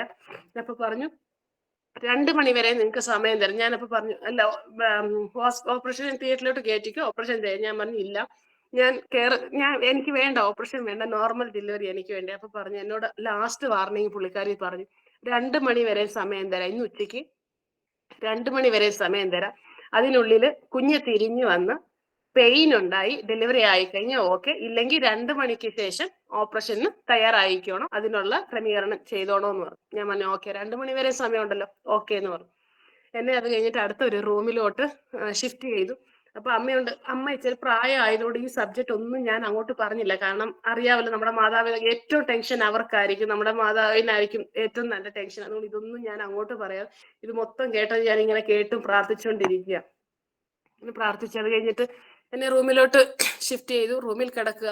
അപ്പോൾ ഞാനിങ്ങനെ പ്രാർത്ഥിച്ചുകൊണ്ടിരിക്കുക, ദൈവമേ, കുഞ്ഞിന്റെ തലയൊന്ന് തിരിഞ്ഞു വന്നിട്ട് നോർമൽ ഡെലിവറി ആക്കണേ കർത്താവേ എന്നുള്ള പ്രാർത്ഥനയിൽ ഇങ്ങനെ പ്രാർത്ഥിച്ചുകൊണ്ടിരുന്നു. അപ്പം അച്ഛന് ഇവിടെ ഇല്ല, പുറത്തൊരു ദേശത്തായിരുന്നു, അവിടെ നിന്ന് എന്നെ വിളിച്ചപ്പോൾ അച്ഛൻ ഇങ്ങനെയൊക്കെയാ പറഞ്ഞേക്കുന്നേ, എന്നാ ചെയ്യുന്നതെന്ന് ചോദിച്ചപ്പോൾ അച്ഛൻ പറഞ്ഞു, എന്നാ നീ അത് സമ്മതിച്ചു കൊടുക്ക്, സാരമില്ല, ദൈവം ബാക്കി പ്രവർത്തിച്ചോളൂ എന്നൊക്കെ എന്നോട് പറഞ്ഞ്. എനിക്കിത് കേൾക്കപ്പെട്ടപ്പോൾ ഭയങ്കര സങ്കടമായിപ്പോയി, കാരണം നമുക്കൊരു സപ്പോർട്ട് തന്നില്ല. അച്ഛൻ എന്റെ അവസ്ഥ അറിഞ്ഞോണ്ടാ പറഞ്ഞ, സാരമില്ല, നീ അങ്ങ് സമ്മതിച്ചു കൊടുത്തേരെ. ഞാൻ അപ്പൊ പറഞ്ഞില്ല, പറ്റത്തില്ല, എന്റെ ശരീരത്തിൽ കത്തി വെക്കാൻ പറ്റത്തില്ല, എനിക്ക് നോർമൽ ഡെലിവറി. അപ്പോഴും എനിക്ക് പെയിൻ എന്ന് പറയുന്ന സാധനം ഇല്ല. അത് കഴിഞ്ഞിട്ട് അച്ഛൻ ഇങ്ങനെ പറഞ്ഞു, ഞാൻ മീറ്റിങ്ങിന് കയറുക, ഞാനൊന്ന് പ്രാർത്ഥിക്കാം. ഞാൻ മീറ്റിംഗ് കഴിഞ്ഞ് ഇറങ്ങുമ്പോഴത്തേക്കിന് എനിക്കൊരു വാർത്ത കേട്ടിരിക്കണം, നോർമലായിട്ട് നീ പ്രസവിച്ചെന്ന് എനിക്ക് കേട്ടിരിക്കണമെന്ന് പറഞ്ഞു. ഞാൻ പറഞ്ഞു, അച്ഛാ എന്നാ ഒരു കാര്യം ചെയ്യും, ഒരു ദൂതനെ അപ്പോയിന്റ്മെന്റ് ചെയ്ത് അച്ഛനെ ഒന്ന് പ്രാർത്ഥിക്കാൻ പറഞ്ഞു. എന്റെ പ്രിയപ്പെട്ട സഹോദരങ്ങളെ, ഞാൻ ഒറ്റ കാര്യം പറയട്ടെ. പുള്ളി ഫോണിൽ കൂടെ, അമ്മയുടെ കയ്യിലായിരുന്നു ഫോൺ, എന്റെ ചെവി വെച്ചേക്കുന്നതേ ഉള്ളൂ. പ്രാർത്ഥിച്ചു. ഞാൻ മീറ്റിങ്ങിന് ഇങ്ങനെ പ്രാർത്ഥിച്ചു, ഇത്രയും പ്രാർത്ഥിച്ചോളൂ, ഞാൻ മീറ്റിങ്ങിന് പോവാ. മീറ്റിംഗ് കഴിഞ്ഞ് ഇറങ്ങി വന്ന് വിളിക്കുമ്പോഴത്തേക്കിനും ദൈവമേ ഒരു നോർമൽ ഡെലിവറി ആയെന്ന് കേൾക്കാൻ സഹായിക്കണം, അതിനുവേണ്ടി ഒരു ദൂതനെ ഞാൻ അപ്പോയിന്റ്മെന്റ് ചെയ്ത് പ്രാർത്ഥിക്കുന്നു എന്ന് പറഞ്ഞു. ആമേൻ പറഞ്ഞപ്പോ എന്റെ ഫോൺ അമ്മ എന്റെ ചെവിന്ന് മാറ്റുകയും എന്റെ വാട്ടർ ബ്രേക്ക് ആകുകയും ഒരുമിച്ചായിരുന്നു. അതിങ്ങനെ ബ്രേക്ക് ആയി. അപ്പോഴത്തേക്കും പെട്ടെന്ന് നേഴ്സന്മാരും എല്ലാവരും ഓടി വന്ന് വീൽ ചെയറിലെത്തി എന്നെ കൊണ്ടുപോയി ലേബർ റൂമിൽ കൊണ്ടുപോയി. കടത്തുന്നതിന് മുമ്പ് പ്രസവം കഴിഞ്ഞു. പ്രസവം കഴിഞ്ഞെന്ന് പറഞ്ഞു കഴിഞ്ഞാൽ തല തിരിഞ്ഞിട്ടില്ല, കാലാണ് ആദ്യം വന്നത്. അത് കഴിഞ്ഞിട്ട് തല വന്ന്, അങ്ങനെ പ്രീച്ച് ബേബി ആയിട്ടാ വന്നത്. കാരണം അപ്പോഴും വേദന എന്താന്ന് പറഞ്ഞാൽ ഞാൻ അറിഞ്ഞിട്ടില്ല, എന്റെ ശരീരത്ത് കത്തി വെച്ചിട്ടില്ല. ഞാൻ പറഞ്ഞത് ആ രണ്ട് തലമുറകളെ ദൈവം തന്നു. ദൈവനാമ മഹത്വത്തിന് വേണ്ടി മാത്രം പറയട്ടെ, നമ്മൾ പ്രാർത്ഥിച്ച ദൈവം ഇറങ്ങുന്ന ദൈവമാണ്, അസാധ്യങ്ങളെ സാധ്യമാക്കുന്ന ദൈവമാണ്. അങ്ങനെ ഡെസ്കേ കിടത്തി ഡെലിവറി ആയപ്പോഴത്തേക്കിന് ഈ ഡോക്ടർമാരെല്ലാം, രണ്ട് ഡോക്ടർമാർ ഇങ്ങനെ അന്തം വിട്ട് എന്നെ നോക്കി പറയാ, ഷേർലി നിന്റെ വിശ്വാസമാണ് നിന്നെ രക്ഷിച്ചേക്കുന്നത്. ഞങ്ങളുടെ ഇത്രയും സയൻസ് എക്സ്പീരിയൻസിൽ ആദ്യത്തെ സംഭവമാണ് ഇങ്ങനെ സംഭവിക്കുന്നത്. വേദനയില്ല, ഒന്നുമില്ലാതെ നോർമൽ, തല പോലും തിരിഞ്ഞു വരാതെ ഇങ്ങനെ ഡെലിവറി അയക്കുന്ന ആദ്യത്തെ സംഭവമാണ്. നിന്റെ വിശ്വാസമാണ് നിന്റെ രക്ഷിച്ചേക്കുന്നത്. ഞാൻ അവിടെ ആ ഡെസ്കേ കിടന്ന് അവരെ സുവിശേഷം പറയാൻ തക്കണ ഇടയായി. ജീവനുള്ള ദൈവം, നിങ്ങൾ എന്നോട് ചോദിച്ചല്ലോ നീ പ്രാർത്ഥിച്ച ആരാ കേൾക്കുന്നേന്ന്. ഞാൻ പറഞ്ഞു ഞാൻ അതിന് ആൻസർ ഇപ്പോഴാ പറയുന്നത്. ഞാൻ പ്രാർത്ഥിച്ചു കഴിഞ്ഞാൽ കുഞ്ഞ് കേട്ടിട്ട് കാര്യമില്ലായിരുന്നു, ദൈവമാ കേട്ടെ. നമ്മുടെ ചെറുതും വലുതുമായ എല്ലാ ആവശ്യങ്ങളും പ്രാർത്ഥിക്കുമ്പോൾ നമ്മുടെ ദൈവം കേട്ടാലാണ് അതിൽ ദൈവം പ്രവർത്തിക്കാൻ തക്കോണം ഇടയാകും. അങ്ങനെ രണ്ട് അനുഗ്രഹിക്കപ്പെട്ട തലമുറകളെ ദൈവം തരുവാൻ തക്കോണം സഹായിച്ചു. ദൈവമക്കളെ, ഞാൻ ഒരു കാര്യം പറയട്ടെ, നമ്മുടെ എന്ത് അസാധ്യമായ കാര്യങ്ങളുണ്ട് നമ്മൾ ദൈവസന്നിധിയിൽ കൊടുക്കുക, വിശ്വാസത്തോടെ മുന്നേറുക, പരിശുദ്ധാത്മാവിനെ ഏൽപ്പിച്ചു കൊടുക്കുക, ദൂതന്മാരുടെ സഹായം. ദൈവം പറഞ്ഞിട്ടുണ്ട്, നീതിമാന്റെ അവകാശത്തിൽ ദുഷ്ടന്റെ ചെങ്കോൽ ഇരിക്കുകയില്ലെന്ന് ദൈവവചനത്തിലുണ്ടെങ്കിൽ അത് നമ്മുടെ ജീവിതത്തിൽ സംഭവിച്ചിരിക്കണം. കാരണം എന്ന് പറഞ്ഞു കഴിഞ്ഞാൽ, ഞാൻ പറഞ്ഞല്ലോ, ഈ ലേബർ റൂമിൽ കിടക്കുമ്പോൾ എല്ലാം ഈ വചനമാണ് ഞാൻ ഉരുവിട്ടുകൊണ്ടിരുന്നത്. നീതിമാന്റെ അവകാശത്തിൽ ദുഷ്ടന്റെ ചെങ്കോൽ ഇരിക്കയില്ല. എന്റെ അവകാശമാണ്, എന്റെ ശരീരത്തിന്റെ അവകാശം, ദൈവം തന്ന ശരീരം. ഇതിൽ കത്തി വെക്കുവാനോ ഒന്നും ഇടവരുത്തല്ലേ കർത്താവേ എന്ന് പ്രാർത്ഥിച്ചുണ്ടായിരുന്നു. അപ്പൊ നീതിമാന്റെ അവകാശത്തിൽ ദുഷ്ടന്റെ ചെങ്കോൽ ഇരിക്കയില്ലെന്നുള്ള വചനം നമ്മുടെ ജീവിതത്തിൽ നിറവേറപ്പെടുവാൻ തക്കോണം ഇടയായി. ഓരോ വചനങ്ങളും ഞാൻ വിശ്വസിക്കുന്നത് ഇങ്ങനാണ്. നമ്മുടെ ജീവിതത്തിൽ സംഭവിക്കുന്ന ഓരോ കാര്യങ്ങളാകട്ടെ, ഈ വചനത്തിൽ എന്ത് പറഞ്ഞിരിക്കുന്നു അതിന്റെ വള്ളിയോ പുള്ളിയോ തെറ്റാതെ നമ്മുടെ ജീവിതത്തിൽ നിറവേറപ്പെടും. ആ ദൈവശബ്ദം കേട്ടുകൊണ്ട് ദൈവസന്നിധിയിലെ ദൂതന്മാരുടെ സഹായം, നമുക്ക് കയറി ചെല്ലാൻ പറ്റാത്ത അനേക അവസരങ്ങൾ, മണ്ഡലങ്ങളെല്ലാം ഉണ്ട്. നമുക്ക് എത്തിപ്പെടാൻ പറ്റാത്ത അനേക അവസ്ഥകളെല്ലാം ഉണ്ട്. പക്ഷെങ്കില് നമ്മൾ ദൈവസന്നിധിയിൽ ഏൽപ്പിച്ചു കൊടുക്കുക. നമുക്ക് പകരമായിട്ട് നമ്മളെ ഗൈഡ് ചെയ്യുന്ന ഒരു ദൂതനെ ദൈവം അപ്പോയിന്റ്മെന്റ് ചെയ്യാൻ തക്കോണം ഇടയെ. നമുക്ക് പറ്റത്തില്ലെന്ന് ഏത് കാര്യം പിശാശ് വിധി പറഞ്ഞ് തള്ളി മാറ്റുമ്പോഴും ഞാൻ ദൈവമായിട്ട് ഒരു ബന്ധം ഉണ്ടെങ്കിൽ അവിടെ ദൈവം ഇറങ്ങാത്തക്കൊണ്ടേ. രാത്രി സമയങ്ങളിൽ അനേക മണിക്കൂറുകൾ ഇരുന്ന് പ്രാർത്ഥിക്കാൻ ദൈവം എന്നെ സഹായിക്കുന്നുണ്ട്. കാരണം എന്ന് പറഞ്ഞു കഴിഞ്ഞാൽ ആ ദൈവവും ഞാനുമായിട്ടുള്ള ഒരു റിലേഷൻഷിപ്പിൽ വന്നു കഴിഞ്ഞാൽ നമുക്ക് പ്രാർത്ഥന. ദൈവമക്കളെ, ഞാൻ ഒരു കാര്യം പറയാം, നമ്മുടെ ജീവിതത്തിൽ അത്ഭുതങ്ങൾ ദൈവം നമ്മളെ ഓരോ ദിവസം നടത്തണമെങ്കിൽ ഒറ്റ കാര്യം ചെയ്താൽ മതി, വ്യക്തിപരമായ പ്രാർത്ഥന നമ്മുടെ ജീവിതത്തിൽ അത്യാവശ്യമാണ്. നമ്മൾ കൂട്ടത്തിൽ, ഞാൻ നേരത്തെ പറഞ്ഞതുപോലെ, കൂട്ടത്തിൽ പാടാൻ നമുക്ക് ഭയങ്കര സന്തോഷമാണ്, കൂട്ടത്തിൽ പ്രാർത്ഥിക്കാൻ നമുക്ക് ഭയങ്കര സന്തോഷമാണ്. പക്ഷെങ്കിൽ വ്യക്തിപരമായ പ്രാർത്ഥനയുണ്ടോ, ഞാനും എൻ്റെ അപ്പയായിട്ട് ഒരു ബന്ധമുണ്ടോ, ആ ബന്ധത്തിൽ നമുക്ക്, ഇപ്പൊ ഞാൻ ചോദിക്കട്ടെ, നമുക്ക് നമ്മുടെ അടുത്ത് നമ്മളെ സ്നേഹിക്കുന്ന ഒരാളുമായിട്ട് സംസാരിക്കാൻ നമുക്ക് ഒരു പരിധി ഇല്ലല്ലോ, അല്ലെ? അവരോട് സംസാരിക്കാം, അവരോട് ചിരിക്കാം, അവരോട് കളിക്കാം, എല്ലാം ചെയ്യാം. പക്ഷെങ്കില് നമ്മളെ സ്നേഹിക്കുന്ന ഒരു കർത്താവില്ലേ, ദൈവത്തിന്റെ ശബ്ദം കേൾക്കാൻ തക്കൊണ്ട് സഹായിക്കുന്നുണ്ടോ? ഇപ്പൊ ഞാൻ പറയാ, എന്നെ സ്നേഹിക്കുന്ന ഒരു വ്യക്തിയോട് ഞാൻ അങ്ങോട്ട് തന്നെ അത് പറഞ്ഞുകൊണ്ടിരുന്നു കഴിഞ്ഞാൽ അവിടുന്ന് ഒരു റിപ്ലൈ വരണ്ടേ? ആ റിപ്ലൈക്ക് വേണ്ടി നമ്മൾ കാത്തിരിക്കണ്ടേ? പക്ഷെങ്കില് അങ്ങനെ ആയിരിക്കില്ല. ദൈവവും ഞാനുമായിട്ടുള്ള ഒരു ബന്ധം എന്ന് പറഞ്ഞു കഴിഞ്ഞാൽ നമ്മൾ ദൈവശബ്ദം കേൾക്കണം. നമ്മൾ അങ്ങോട്ട് പോയി പറഞ്ഞിട്ട് എഴുന്നേറ്റ് വരുവല്ല. വ്യക്തിപരമായ ഒരു പ്രാർത്ഥനാ ജീവിതം നമുക്ക് വേണം. വചനം വായിക്കണം, ധ്യാനിക്കണം.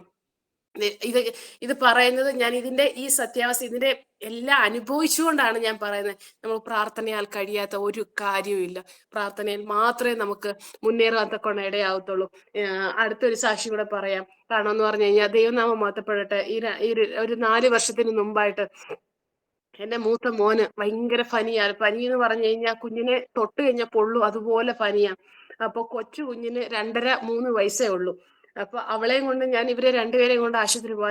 അപ്പം ദേവദാസൻ ഇവിടെ ഇല്ല. അച്ഛന് ശുശ്രൂഷയ്ക്ക് വേണ്ടി നാട്ടിലോട്ട് കടന്നു പോയിരിക്കുന്നു.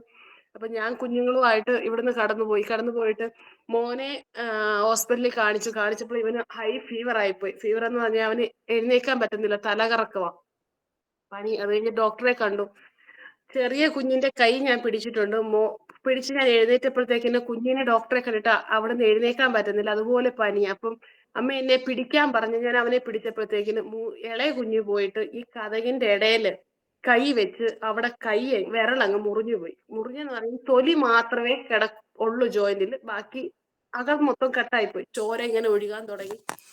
ഞാന് മൂത്ത കുഞ്ഞിനെ നോക്കണോ എനിക്കറിയത്തില്ല, രണ്ടാമത്തേതിന് പിടിക്കണോന്ന് എനിക്കറിയത്തില്ല. ഈ ചോര ഇങ്ങനെ കൂട്ടി പിടിച്ചാലേ പറ്റത്തില്ല, ഇങ്ങനെ ഒഴുകിക്കൊണ്ടിരിക്കുക. ഇളയ കുഞ്ഞിനെ എടുക്കണോന്ന് അറിയത്തില്ല, മൂത്തതിനെ പിടിക്കണോന്ന് അറിയത്തില്ല. ഈ മൂത്ത മോനാണെങ്കിൽ ഇങ്ങനെ കള്ളുകുടിയന്മാർ നടക്കുന്ന പോലെ, കാരണം അവന് നിയന്ത്രണം കിട്ടുന്നില്ല, തല കറങ്ങി ഇങ്ങനെ. അപ്പോഴത്തേക്കിനും അവിടുത്തെ ആ ഡോക്ടർ തന്നെ പെട്ടെന്ന് സർജന്റെ അടുത്ത് നിന്ന നിപ്പിൽ തന്നെ, കാരണം കുഞ്ഞിന്റെ കൈ പെട്ടെന്ന് സ്റ്റിച്ച് ചെയ്ത് കഴിഞ്ഞ് അത് ഓക്കെ ആകുമെന്ന് പറഞ്ഞുകൊണ്ട് പെട്ടെന്ന് കൊണ്ടുപോയി. എന്നെ ആ സർജന്റെ അടുത്ത് ആക്കി. ഇളയ കുഞ്ഞിനെയും ഈ മൂത്ത കുഞ്ഞിനെയും രണ്ടുപേരെയും ഞാൻ അങ്ങോട്ട് കൊണ്ടുപോയിട്ട് ഈ മോളെ ആണെങ്കിൽ കൊണ്ടുവന്ന് സർജന്റെ അടുത്ത് അങ്ങനെ ആക്കിയിട്ട് അവര് സ്റ്റിച്ച് ചെയ്തു, പ്ലാസ്റ്റിക് സർജറി പോലെ അത് സ്റ്റിച്ച് ചെയ്തിട്ട് ഇങ്ങോട്ട് ഇറക്കി. മൂത്ത മോനാണെങ്കിൽ പിന്നെയും പനി കൂടി ഇവൻ ഛർദ്ദിക്കുന്നു. ഞാൻ ഇവനെ നോക്കണോന്ന് അറിയത്തില്ല, ഇപ്പറേ കുഞ്ഞിനെ നോക്കണോന്ന് അറിയത്തില്ല. രണ്ടുപേരും, ഞാൻ ഒറ്റയ്ക്കുള്ളതാനും. ഭയങ്കര മഴ പുറത്ത്.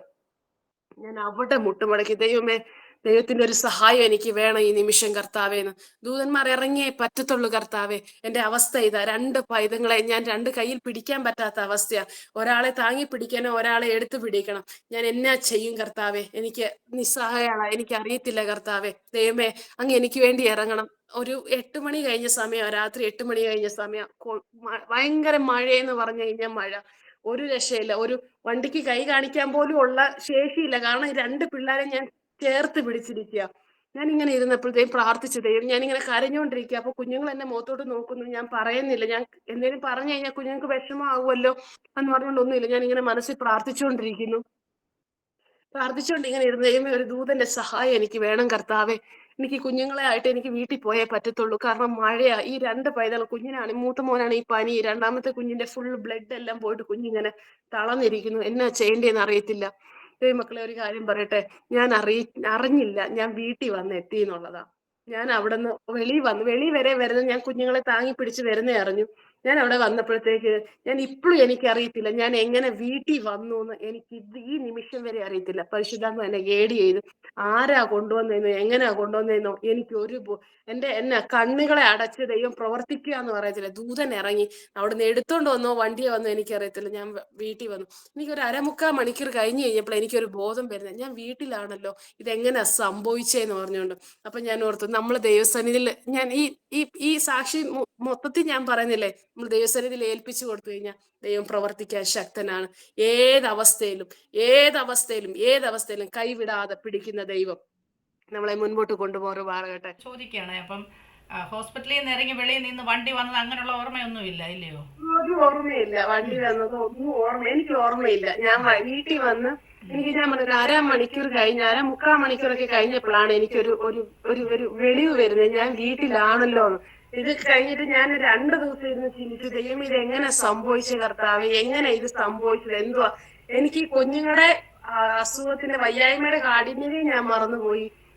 എങ്ങനെ വീട്ടിൽ വന്നെന്ന് എനിക്കറിയത്തില്ല. ഞാൻ ഇപ്പോഴും വിശ്വസിക്കുന്നു ഈ പരിശുദ്ധാത്മാവ് എന്നെ നിയന്ത്രിച്ചതാണെന്നും. ദൂതന്മാർ ഇറങ്ങി നമുക്ക് സഹായിക്കാൻ, നമുക്ക് കയറി ചെല്ലാൻ പറ്റാത്ത, നമ്മുടെ കഴിവിനപ്പുറം പ്രവർത്തിക്കുന്ന, നമ്മുടെ ചിന്താമണ്ഡലത്തിനപ്പുറം പ്രവർത്തിക്കുന്ന ഒരു പരിശുദ്ധാത്മാവ് ഞങ്ങളുടെ കൂട്ടത്തിലുള്ളത് കൊണ്ടാണ് ദൈവമക്കളെ ഓരോ ദിവസം ജീവിച്ചു പോകുന്നത്. അടുത്തൊരു സാക്ഷ്യം കൂടെ പറയട്ടെ. കഴിഞ്ഞ ഒക്ടോബറിൽ, ഇപ്പൊ 1 വർഷമാകാൻ പോകുന്നു.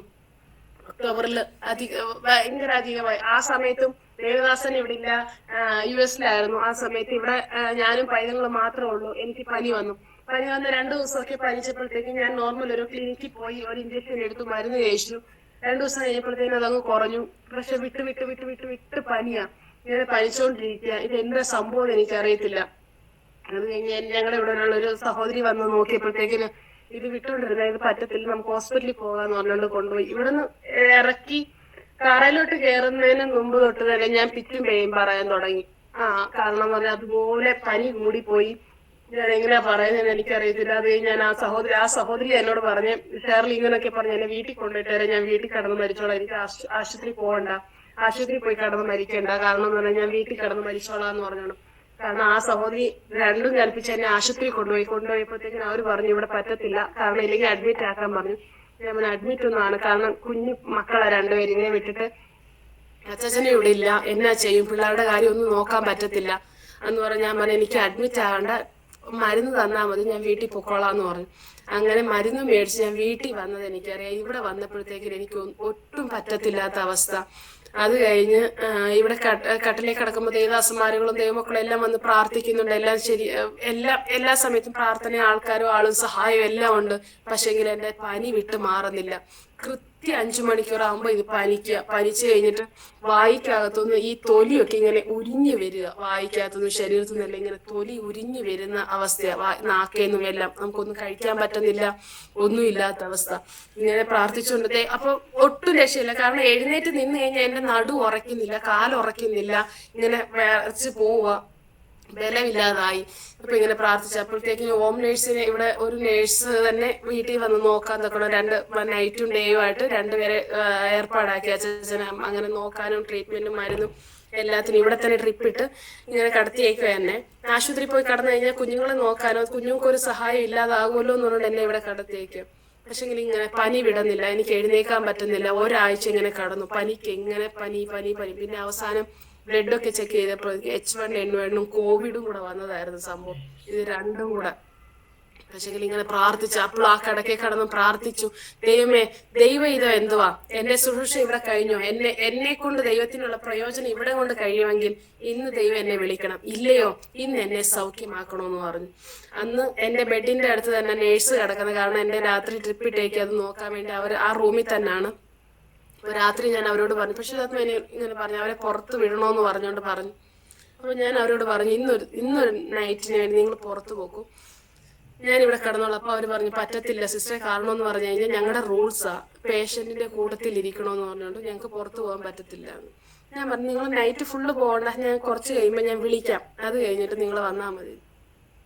കാരണം ഒരു പരിശുദ്ധാത്മാന്റെ ഗൈഡൻസിലാണ് ഞാൻ അത് ചെയ്തത്. അന്ന് രാത്രി ദൈവമായിട്ട് എന്റെ റൂമിൽ ഇറങ്ങി വന്ന് എന്റെ തലേണയുടെ അടുത്ത് വന്നിരുന്നു ഇങ്ങനെ പറഞ്ഞതാ, നിന്നെ ഞാൻ സൗഖ്യമാക്കാൻ ശക്തനാ. പക്ഷെങ്കിൽ ഈ ടെസ്റ്റ്, ഈ പനിയും ഇത്രയും ദിവസം നിന്നെ കടത്തിയതിന്റെ ഒറ്റ കാരണമേ ഉള്ളൂ, നാളെ ഈ അവസ്ഥ കൂടെ വന്ന ഈ എല്ലാ അനുഭവം നിന്നെ കൊണ്ടുപോയതിന്റെ കാരണം നാളെ ഈ അവസ്ഥ പറഞ്ഞുകൊണ്ട് നിന്റെ മുമ്പിൽ വന്ന് നിൽക്കുന്നവരുടെ മുമ്പിൽ നീ ആ ഭാരത്തോടെ പ്രാർത്ഥിക്കാൻ പറ്റണം, അതുകൊണ്ടാന്ന് പറഞ്ഞു. ഞാൻ ദൈവത്തോട് ഒറ്റ കാര്യം ചോദിച്ചുള്ളൂ,